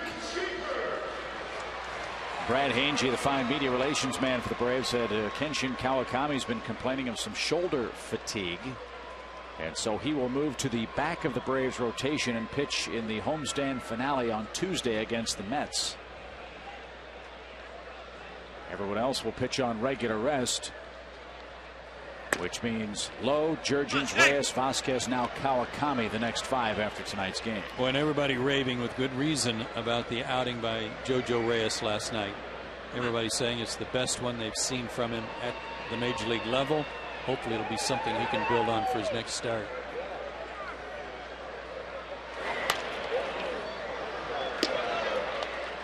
One ball, one strike, and that's the key. Whether you're a hitter, a defensive player, or a pitcher, one performance does not a career make. Once you have a good one, you've got to try to have another good one. They keep backing him up. And for JoJo, I think that's, if you were to critique his major league career, that's been the problem. But he was doing some serious pitching last night. Lloyd, come on, shake. Wainwright didn't get the high strike call there.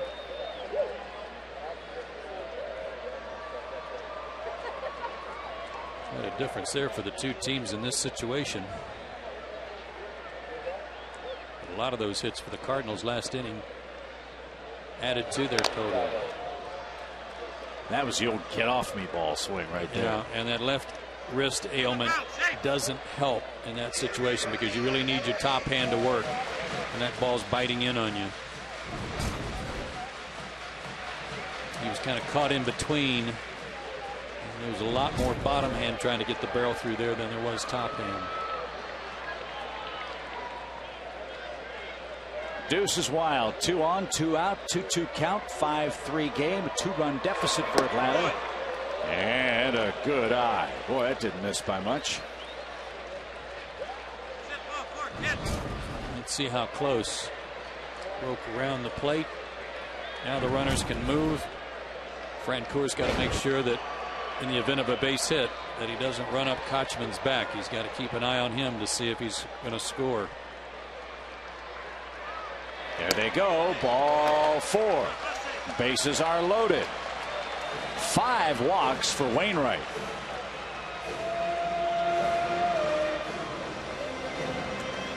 His season high is 5. That came in his first start against the Pirates in 5 1/3 innings. He also struck out 7 that night. Tonight he's only struck out 1. But he's doing his best to try to give the Braves a chance to get back in it. That ties his career high for most walks.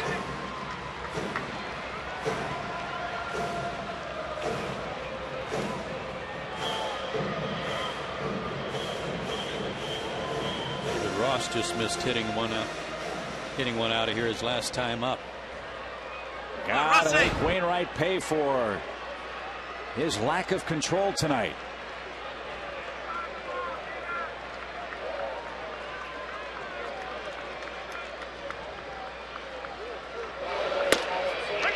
Right there for a called strike.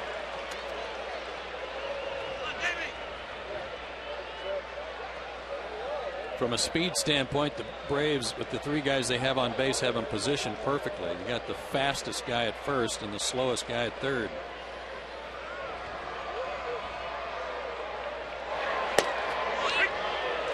Good slow curveball. Wow, 0-2. Best one he's thrown tonight.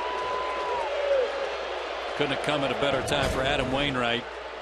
That's the best curveball he's thrown this evening.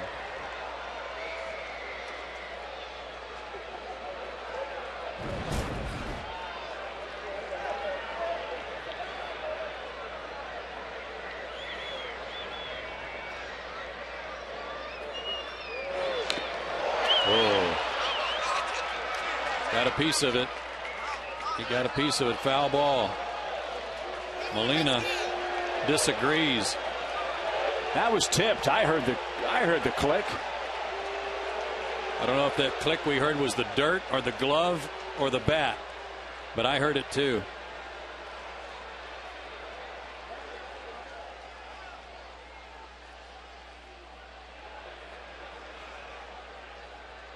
Did it hit the glove, or was it off the bat of David Ross?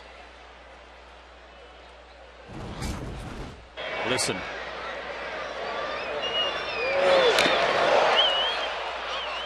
There was definitely a sound before it hit the dirt. I believe Jerry Lane got it right. I think the Cardinals reacted to the lateness of the call.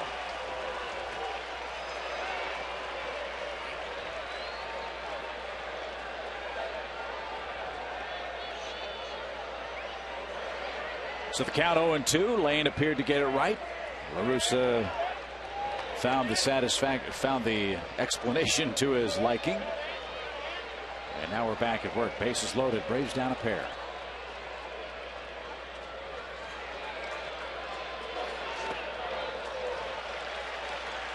Tough pitch to lay off of there for David Ross, given that he'd thrown in that big over-the-top curveball for a called strike earlier in the count. And to take that one, which was really a good pitch by Wainwright, in that it wasn't a strike and bounced right at the plate.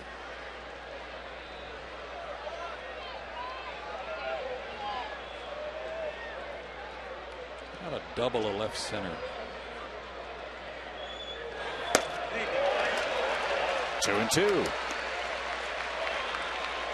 Sometimes I think Adam Wainwright appears to fall in love with that cutter, and it's not his best pitch. He's made a couple of good pitches to left-handers, but if that's what that pitch was, came out of his hand a little funny.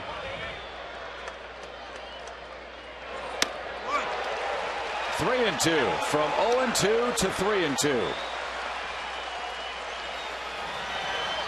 Which is what he did with Schaefer. Runners will be moving.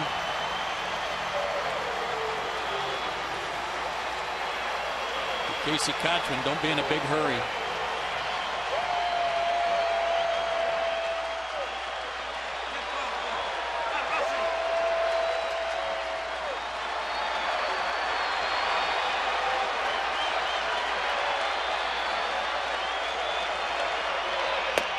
Strike three, another breaking ball. Guts of a cat burglar. I'm telling you. Big over the top curve, 3-2.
Stone Mountain, George Aquarium, and the World of Coke for only $89 with the MVP package.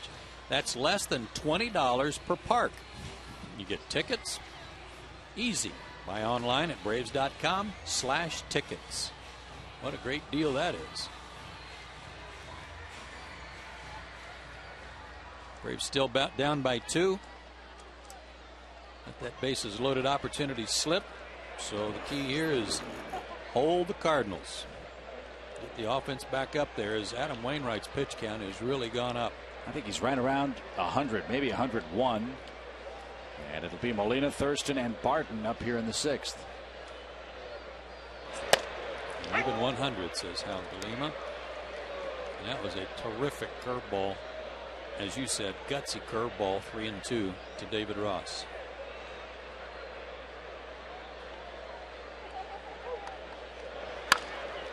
Line to third softly. Molina is 0 for 3.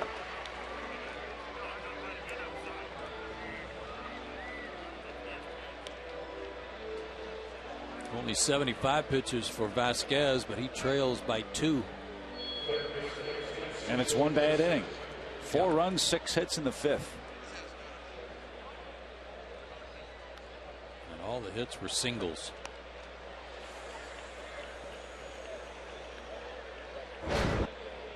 Thurston 1 for 2. He started off that 5th inning with a 1 base hit.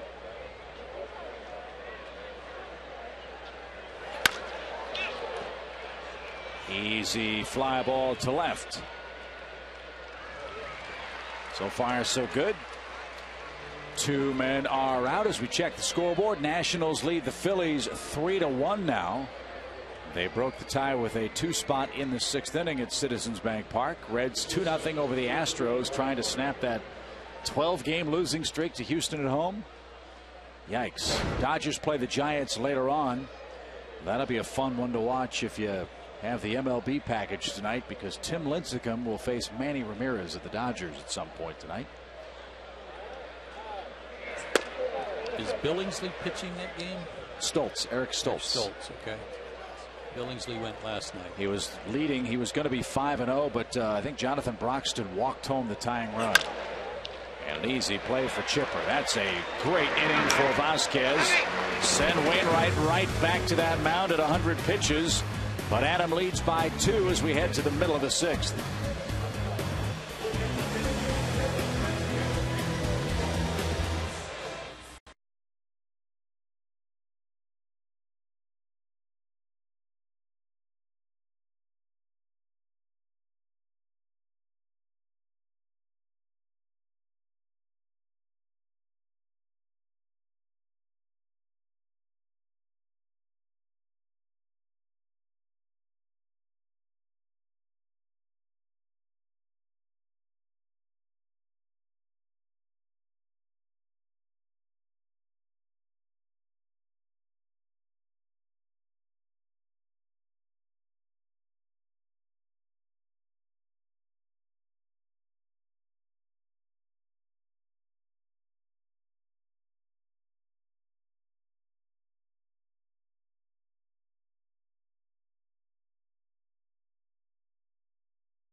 Bottom of the 6th, and let's take a look at the Braves' upcoming schedule, brought to you by AirTran Airways. Go, there's nothing stopping you. Astros come to town tomorrow night. We'll have it for you here on Peachtree TV at 7:30 tomorrow night.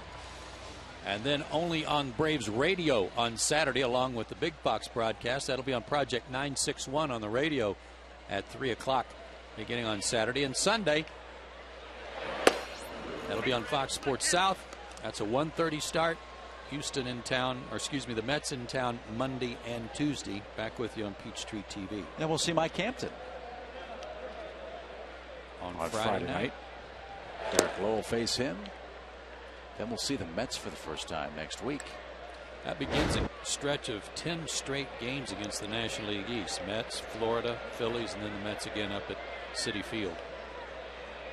Which has drawn rave reviews, by the way. Vasquez continues on. Skies his third pitch of this 6th inning at bat. Pretty well hit into right center. And Vasquez is out number 1 for Atlanta. Yeah, he had such a good fast 6th inning. Yeah. Bobby let him hit for himself. Top of the order now, Infante. Omar 2 for 3 with an RBI single. Wainwright at 103. This game is going to be decided by the bullpens.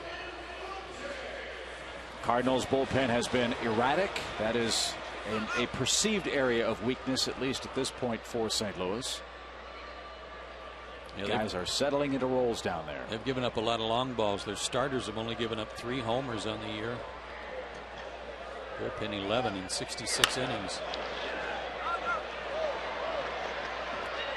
But a lot of those guys in that Cardinal pen are homegrowners. McClellan, Perez, Mott, P.J. Walters is down there.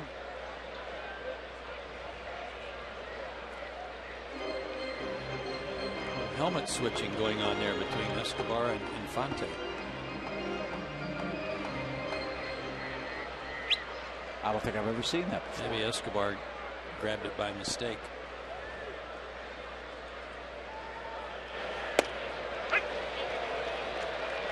Adam Wainwright's found a pitch that he can throw for a strike.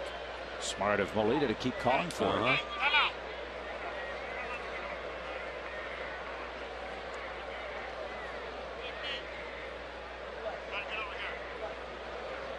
And how about Jerry Lane telling Escobar to get to the on-deck circle? I think Molina pointed that out.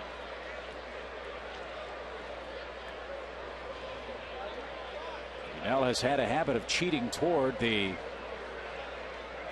tomahawk. Infante tips it and stays alive. Is that a no-no? Oh, it can be. If the other team wants to make a big deal about it, you got to respect that and hope the other team does the same thing. But hitters, remember Charlie O'Brien when he was with the Braves? He'd be almost behind home plate if the other team would let him. And then he'd get mad if the other team raised a beef about it. Fisted into shallow center. Big swing, and that'll find some grass. Infante 3 for 4, making a bid for a lot more playing time with his bat. It's about time the Braves got a break on one of those bloops. Omar stayed alive just getting a piece of a breaking ball, and then got a pitch that he could get a little more wood on right here. And maybe that'll be the start of something for the Braves, as it was for the Cardinals back in the 5th.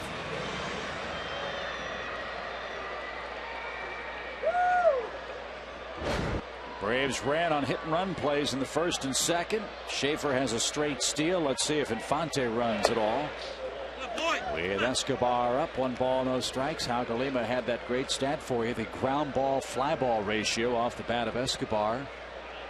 It's about 5-1. Excuse me, 3.5 to 1 for Escobar. A lot of ground balls, but that's a huge difference between ground ball and fly ball, and it's the highest in the National League. And so that's an ideal situation if you want to try to get the defense in motion. If you don't run, however, the downside of that is Escobar hit to a lot of double plays last year. Exactly. He tied the single season record for Atlanta last season. And sure enough, what'd you say? 6, 4, 3. No movement, no trouble for the Cardinal defense. Double play ends the Atlanta 6th, and Wainwright 110 pitches through 6, leads by 2.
beverages from around the world. Make plans to visit the world of Coca-Cola today.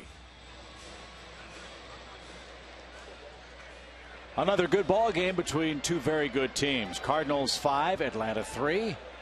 Javier Vasquez victimized by 4 runs and 6 hits in the 5th. Breezed through the 6th. Now faces his pitching counterpart Adam Wainwright, who starts off the 7th and scorches one out of play foul.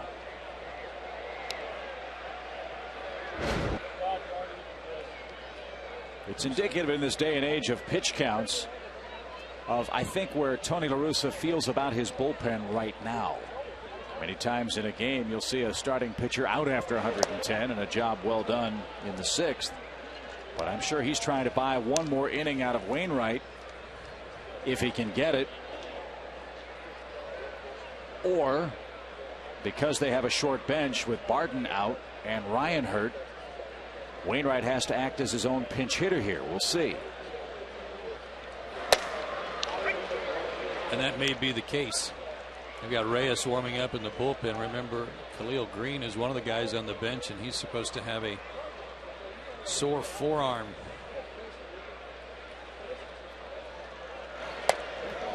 And Wainwright down on a breaking ball. That is 3 strikeouts.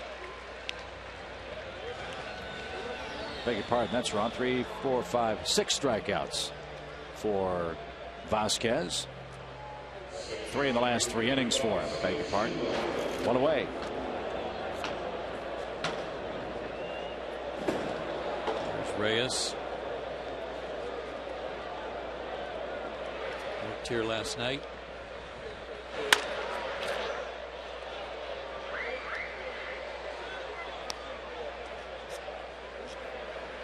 Came in after McClellan had given up the lead in the 8th.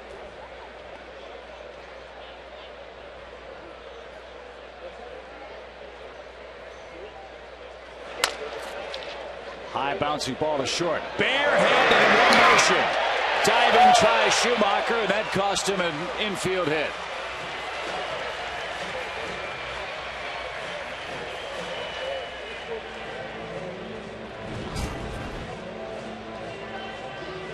On the side of spectacular here for Escobar, and why guys dive, I still don't get it. Close play, might have beaten it out if he keeps running. It's the dumbest play in baseball for me. The risk of injury is so great, and if you think of it just in terms of physics, the ground is going to slow you down. It's not going to help you speed up. Why not run through the bag? Does Carl Lewis dive at the tape? Nope, sprinters don't do that, do they? No, they lean.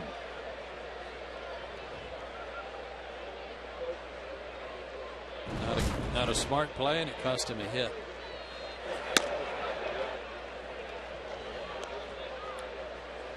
Escobar took a big chance by playing it with the bare hand, but it worked out for him.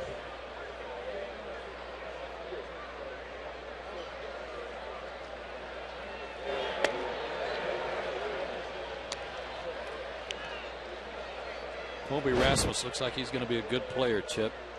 He runs well. He's made an error tonight in the outfield and had a couple of adventurous catches, but I like the way he swings the bat. Vasquez gets him 7 strikeouts. Javi has gone farther in this game than he has in any other so far for Atlanta in 2009, and his offense needs to help him out.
Time for tonight's Home Depot know-how question. It comes from Ronnie Weaver in a great town in Georgia, Ball Ground, Georgia.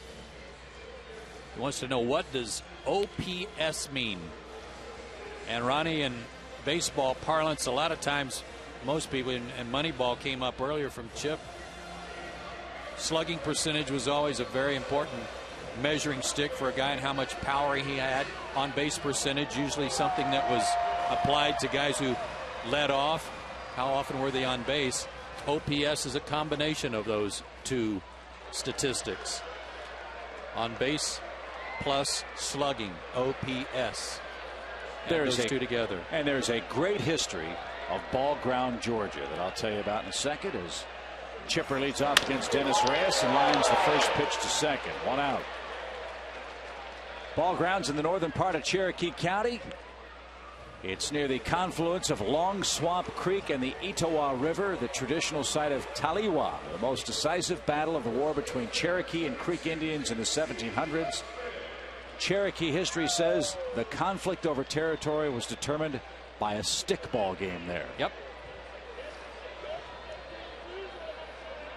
Hence the name, Ball Ground.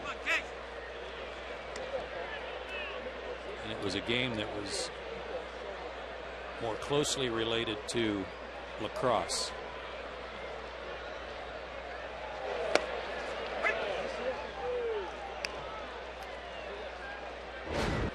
One ball, one strike. Wonder who won. Cherokees, of course. You all are known for your great stickball acumen.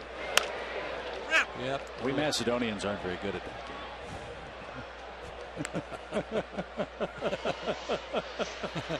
But you're always welcome at Ball Ground. Yeah, oh sure. It's a great town. If you live in Georgia and haven't visited, you should go. Reyes takes care of Kochman. His perfect night at the plate ends here in the 7th. 2 up, 2 down.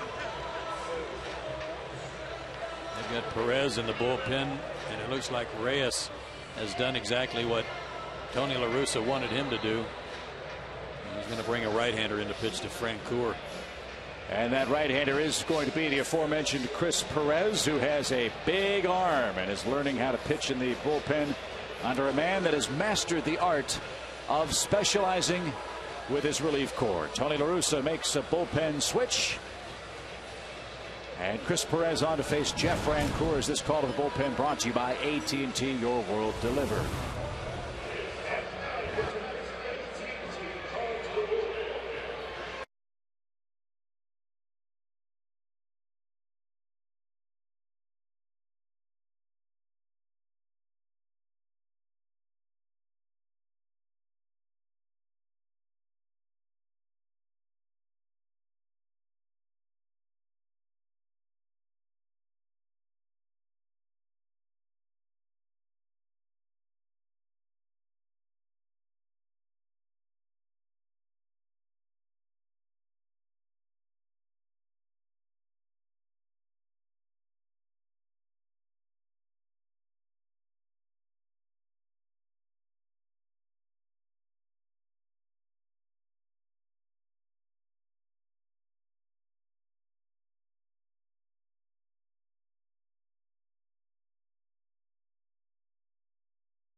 We hope you're enjoying tonight's game. Now, as a reminder, you can catch Braves baseball right here on Peachtree TV by tuning in this Friday as former Brave Mike Hampton is scheduled to take the mound for the Houston Astros in his first return to Turner Field. And on Monday and Tuesday of next week, your Braves go up against the formidable but beatable New York Mets. For a full list of Braves games on Peachtree TV, all you got to do is go to PeachtreeTV.com. Thank you, JJ. I think everybody's looking forward to seeing Mike Hampton. Appears to be healthy so far for Houston. 1-1 with a 3.86 ERA. As Jeff Francoeur facing Chris Perez here in the Atlanta 7th.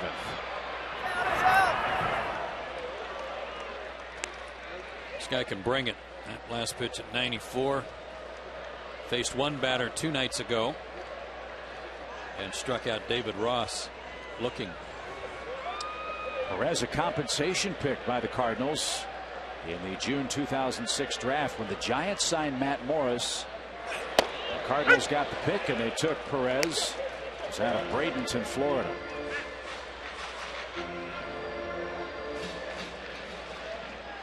And majored in criminology at Miami. Maybe he'll be a star in CSI when his playing days are done.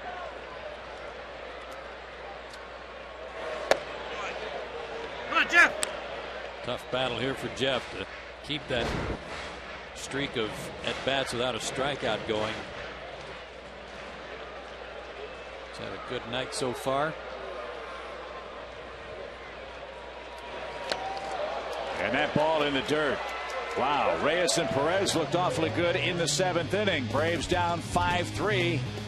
2 innings of baseball left in Atlanta.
Criminals for a change instead of cops. Kim Basinger in the Peachtree TV premiere of LA Confidential, Saturday at 8 on Peachtree TV.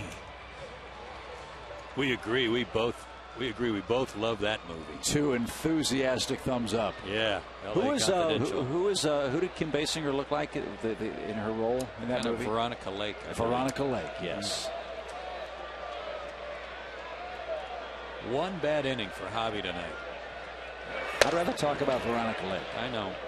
There's Kim Basinger. That's not too bad either. 1 ball, no strikes. But the bad inning, I mean, there were 6 hits in the inning, and maybe one of them was hit hard?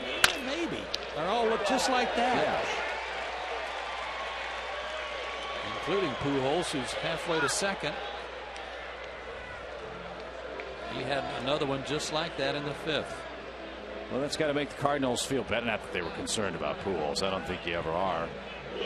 But a 3-for-12 series now, and they will get to go to Washington next for a 4-game series with that Nationals pitching staff and that Nationals bullpen.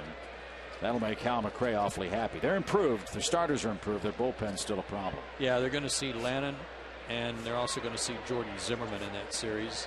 Give them some problems.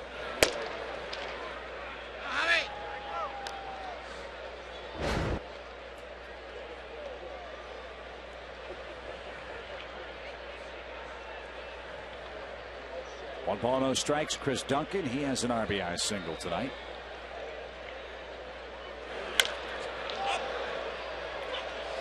Chipper and foul ground at third.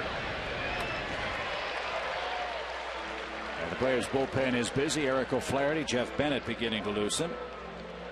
As Duncan is the first out. We haven't seen the Cubs yet.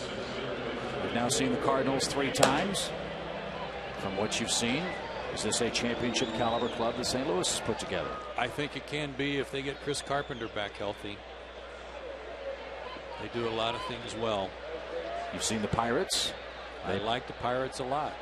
They're injury riddled, though. Yes, they've had the middle of their defense just gutted. I think McLeod is back playing in center field, but losing Dolman was a huge blow behind the plate. And Jack Wilson's out too. Yeah. Red's still a year or two away. Yes. So we've seen half of the Central. But I like Cincinnati a lot. We'll get to see Houston when they come to town on the weekend. Right. Cincinnati needs another bat or two. We'll see the Cubs in early June. They will be here June 2nd, 3rd, and 4th. Here at Turner Field. We'll have the first 2 games of that series, by the way, for you here on Peachtree.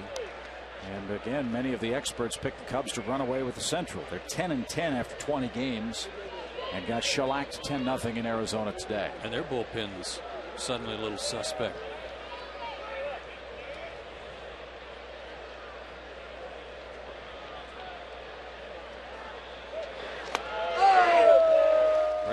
Breaking ball to Ankiel. 96 pitches, I believe, for Vasquez. Only 27 pitches out of the strike zone. Yeah, Ankiel had one of those blue pits. It came on an 0-2 pitch in the 5th inning.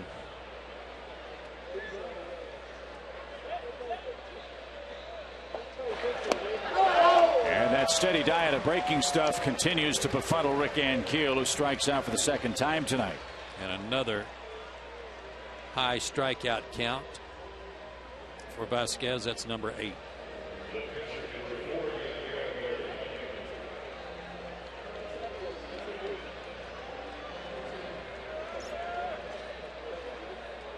Yadier Molina has an 0-for-3 night.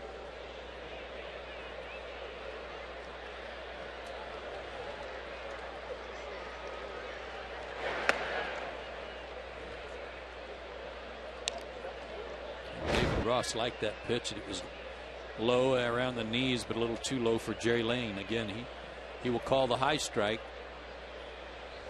but that one was a little low for him.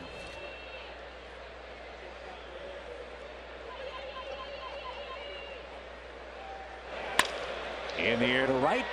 Francoeur hardly had to move. Leadoff single by Pujols is wasted. Job very well done by Javier Vasquez.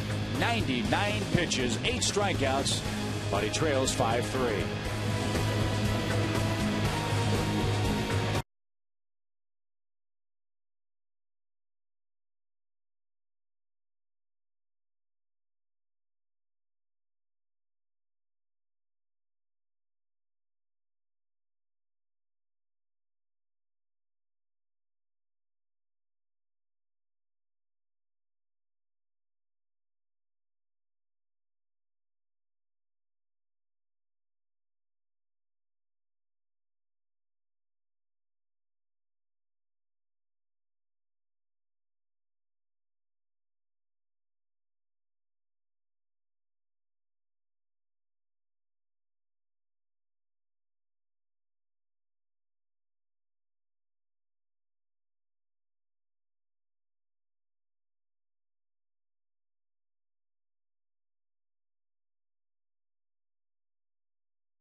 Premiere of Into the Blue, Sunday at 8 on Peachtree TV. Chip and Joe back with you in Atlanta. A couple of changes for St. Louis. As you see, the Cardinals leading 5-3. Braves up in the bottom of the 5th inning. That's Colby Rasmus moving from right field to left field. Chris Duncan is out of the game. Ryan Ludwig is in to play right for St. Louis. We assume he'll hit ninth. And Jason Mott is on to pitch the 8th for the Cardinals. And Joey mentioned the interesting story that is Jason Mott, a former catcher converted to a relief pitcher. And pretty much all fastballs. He was able to work in one slider last night and got a strikeout with it against David Ross. But hard throwing right over the top from his ear, basically, like a catcher. Gave up a hit to Jordan Schaefer, but otherwise a good 7th inning last night. And Mott sort of symbolizes, as you see, he wears the spectacles toward third. Thurston stays with it and throws out Matt Diaz. For years, the Cardinals would make big-time trades, get guys like Jim Edmonds or Albert Pujols or Larry Walker. Cardinals have 14 or 15 homegrown players on their roster, many of them very young. Mott, 26, 19th round pick, 575th player taken in the 2003 draft by the St. Louis organization. So they've got a few guys on their roster like that that were low draft picks, but have proven they like to play.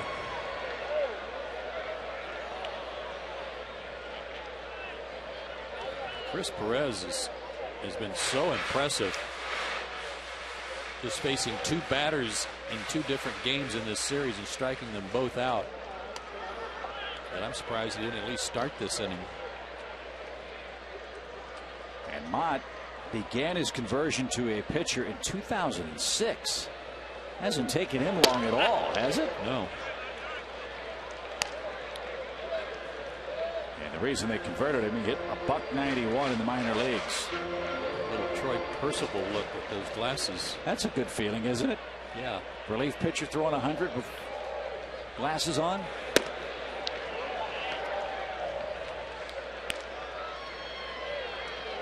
A 1-out walk in the 8th would be a welcome sight here. Jordan will be taking. And late walks are part of the problem of these young Cardinal flamethrowers. Schaefer walks, tying run potentially to the plate. Ross has had several good at bats tonight. The big inning for Atlanta last night, the 8th, when they got the 2 runs that won the ball game, started with a leadoff walk to Infante. There were 3 walks in all in the inning, including one that they pitched around Chipper Jones.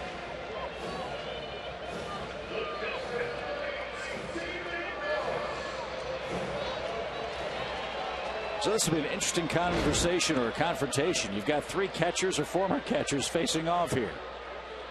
Mott and Molina and Ross. Let's see who outthinks whom.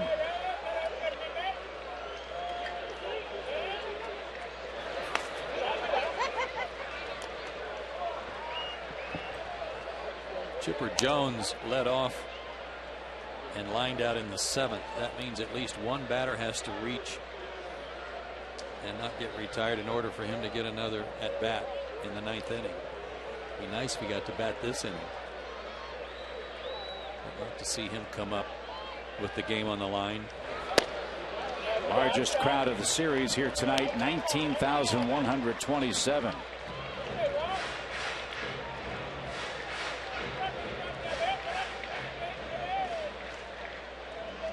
$53,987, the 3-game total. Taking all the way there, Ross. See if Mott is going to throw another strike. Cardinals have no one else throwing in their bullpen. Braves have Soriano loosening up in theirs.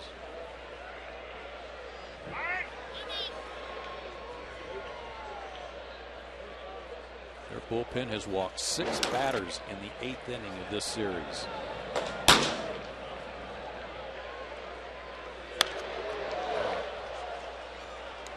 '96 got in on him.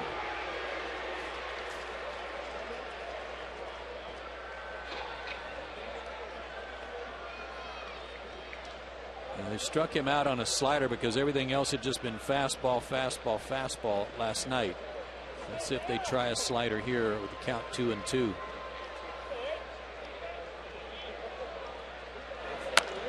Little squibber back to the mound. Only one play. And he throws a fastball to Pujols. It's like he's throwing out a runner trying to steal first. Yeah. So Greg Norton will be summoned off the bench for Atlanta. Javier Vasquez goes 8, which is a season high for Atlanta. He strikes out 8. The one inning of discomfort was the 5th when the Cardinals pinged him to death with 6 soft singles. But they all count. 9 hits, 5 runs. And I've got him for 1 walk. Yep.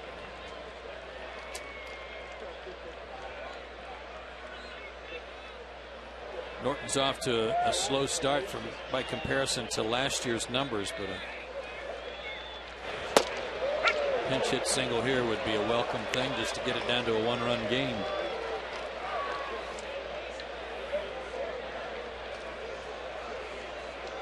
If you're thinking of bigger things than that, his last home run September 14th against Luis Ayala of the Mets.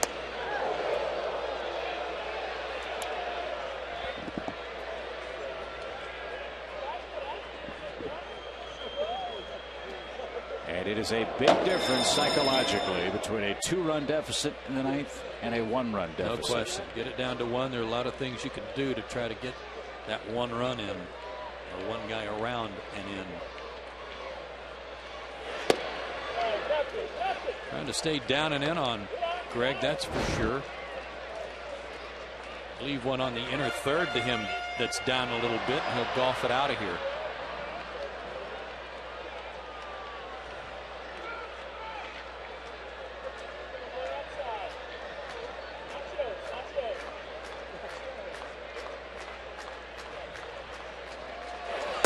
Nearly hit him. Ball 3. 3 balls and a strike. He's nodding yes, like, yeah, I know. I'm not getting the ball anywhere near the plate. Just give it back to me. But Molina's trying to calm him down, get him to slow down a little bit. And now he wants the trainer. Now Tony La Russa will join Barry Weinberg in the middle of the diamond.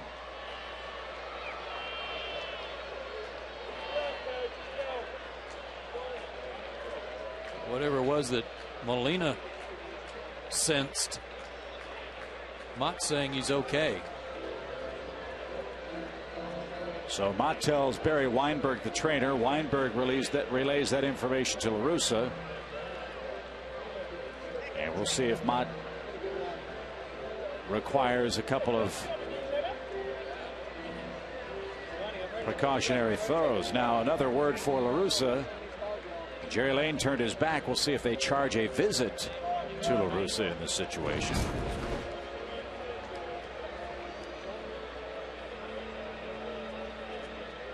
Here's the way he followed through on that pitch and was favoring his left leg a little bit. If he's not okay, they've got Franklin ready in the bullpen. I don't know if that respite will help him regroup or not. Now Jerry Lane held up an index finger and looked to the Braves dugout. Maybe they were charged a visit there. Usually if it's not, the umpire will wave his hands in a safe motion as if to say no visit.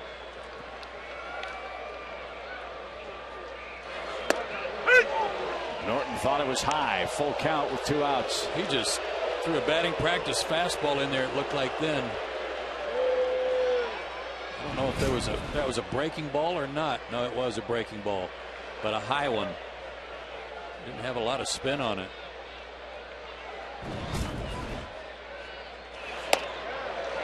Tying runs aboard with 2 outs. Omar Infante to bat. He's 3 for 4 tonight. Tony La Russa will check and see if Franklin is ready. One would assume he would be. He's to the bottom step of the Cardinal dugout. He's now to the top step of the Cardinal dugout. And now he is in his bullpen again. Braves got 3 8th-inning walks last night. They're 2/3 of the way there tonight, but are down 5-3, and Ryan Franklin will be called upon for something you don't see too often in Major League Baseball, a save.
Vote for LA Confidential right now. Yes, we would. We'd also vote for Ryan Franklin to give it up in the 8th inning. 2 on, 2 out. He will face Omar Infante at the top of the Atlanta order here. Well, he hasn't given it up yet.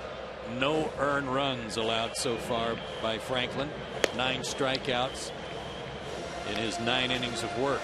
He has pitched more than 1 inning or more than a partial inning, but it wasn't to get a save. Against the Cubs on the 18th of April, he went 2 innings, 2 hits, a walk, and a strikeout, but again, no runs across. He's inherited 2 runners so far on the year. Neither one has scored. He inherits 2 runners here against Infante. All that means is he's due. I agree. And one thing a manager cannot defend is the bases on balls. That's what plagued Mott in the 8th.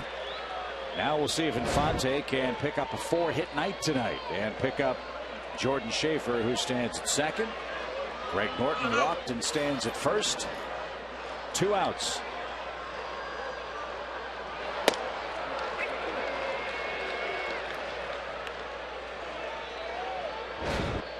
If you throw strikes and you get a little movement on your pitches, that's all you can ask. You don't have to be a dominating strikeout guy. Franklin gets his share, but he comes right after you.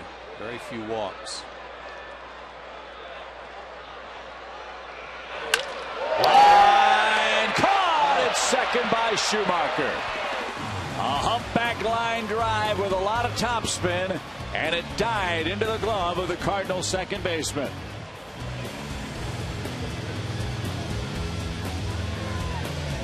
5-3, we go to the 9th.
Zaxby's indescribably good play of the game, and it was good base running by Jeff Francoeur back in the 3rd inning.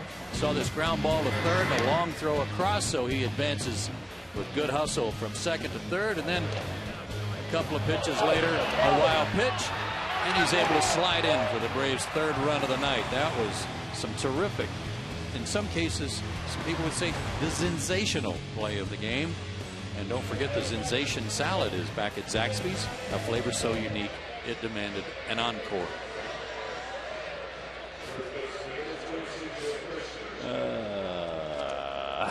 Braves need a sensational comeback in the bottom of the ninth, but Soriano's got to hold the Cardinals first. And it starts with Joe Thurston. His average at 306, a 1-for-3 night. Scored one of those 4 Cardinal runs in that dastardly 5th.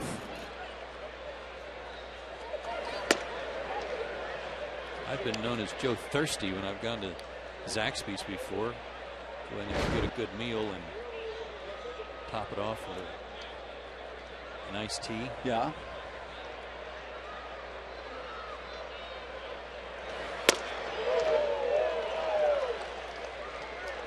Well, being a former paid pitch person for Zaxby's, Oh, you just had to go there, didn't you, Mr. I do love the chicken fingers with a Z. They don't taste as good with an S. Got to break out the national exposure.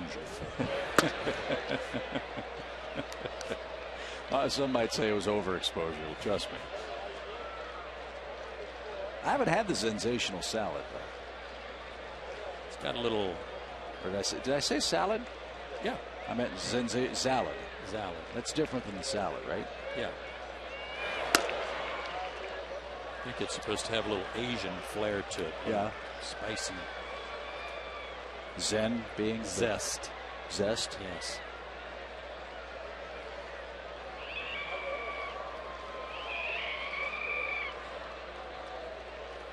No walks, especially to the leadoff man here in the ninth. That'll work. If Schaefer can catch up to it, and he can. How's he come along defensively, in your estimation? Well, he's a good player, and he goes back on the ball really well.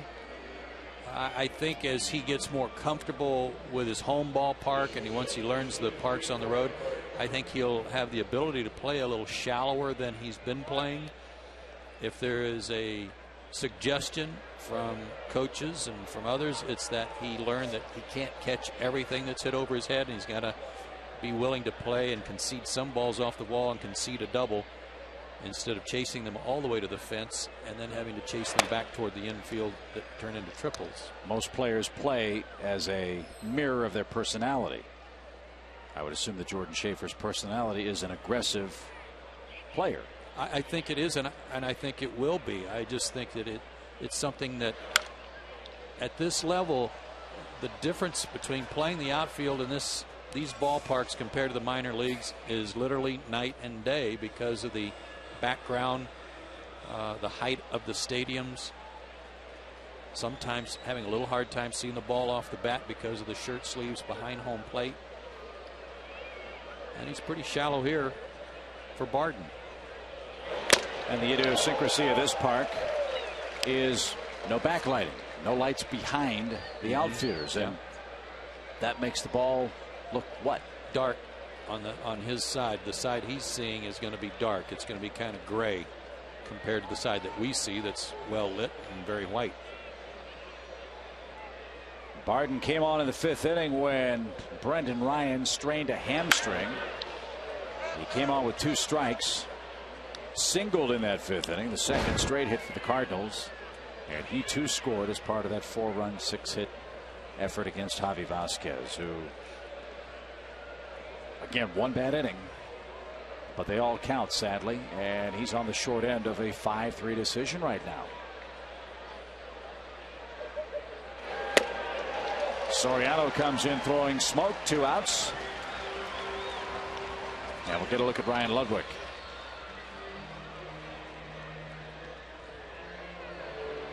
Five strikeouts for Braves pitchers in game 1. Last night they had 11, including 3 in the 9th by Gonzalez, 8 by Vasquez, and 1 now by Soriano. So they've racked up a bunch of strikeouts in this series against the top hitting team in the National League, the Cardinals, coming into this series. Ludwig hitting .310, 5 homers, 19 knocked in. He's the man that often hits behind Albert Pujols. So whoever hits in front of Albert is going to see a lot of good pitches to hit. You know, Pujols will too. But if they're going to walk Pujols a lot, which many teams do, that means the man hitting behind him has to be productive at the plate. To this point, Ludwig has been. Well, he's going to always hit with Albert on base. Right. Because he's going to hit 1,000,000 and he's going to walk 100 times. So he's going to be out there. And a lot of RBI chances if you're hitting behind that man.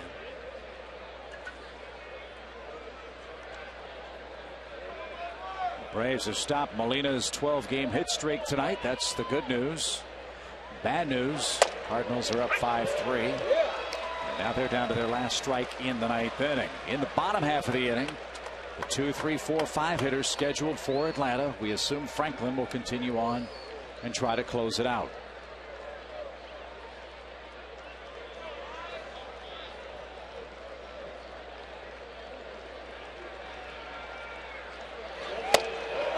That's exactly what will happen. Soriano continues his good work, and look at him sprint toward that first base line with a little hop, skip, and swagger. Nice job by Soriano.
Astros, Friday at 7:30. The Braves play here.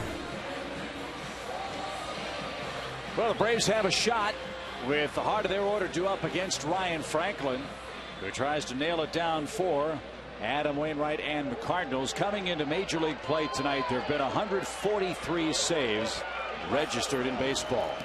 11 of those saves have been more than one inning, so less than 10%.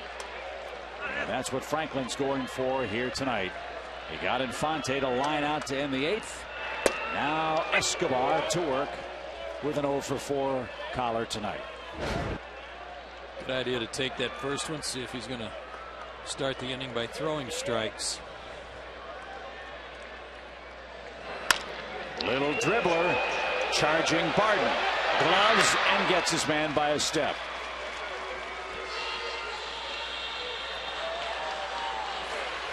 Third shortstop used in the series by Tony La Russa, and a good play by Barden.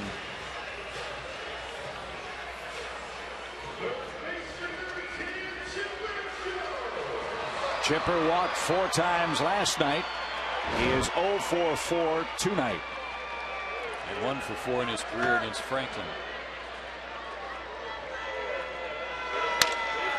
Ground ball. That'll find some space. Tying run to the plate.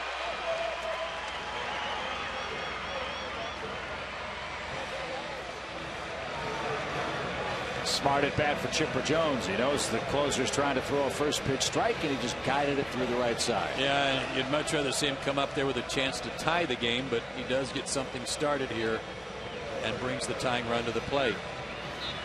Tony La Russa is trying to get Pujols' attention to play behind Chipper.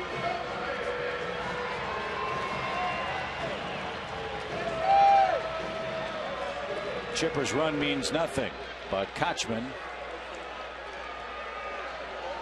he pulls it down the line.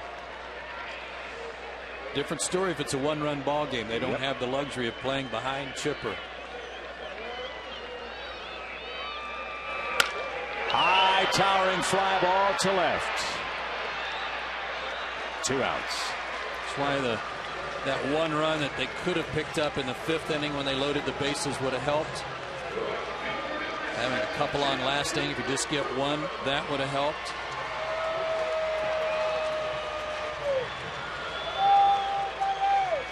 Six men left on base in scoring position for Atlanta tonight. And here's Francoeur. Jeff 2 for 4.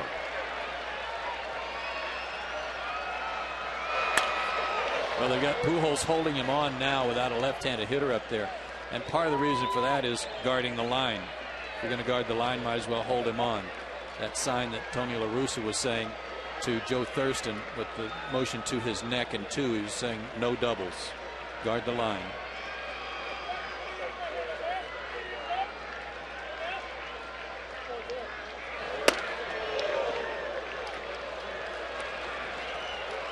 One ball, one strike.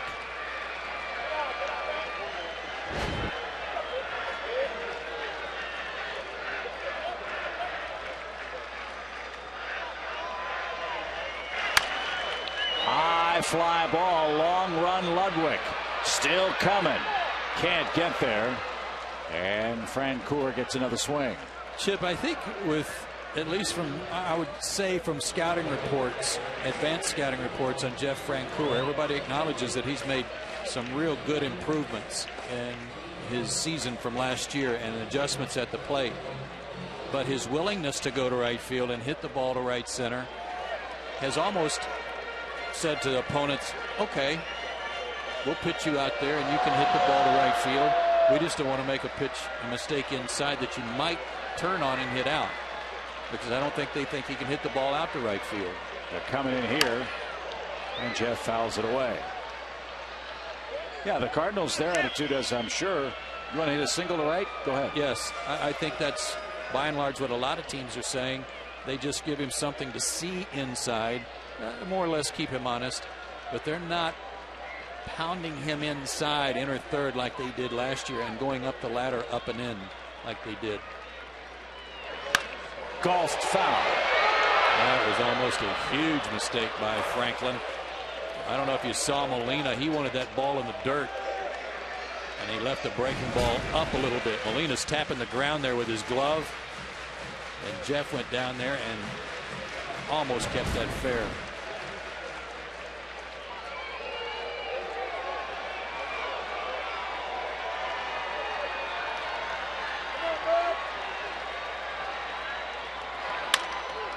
Ground ball right to second, and the Cardinals win the game 5-3. They take 2 out of 3 in Atlanta. Adam Wainwright beats the Braves again. Javier Vasquez goes 8, gave up 5 runs, 4 of them in one fateful 5th inning tonight.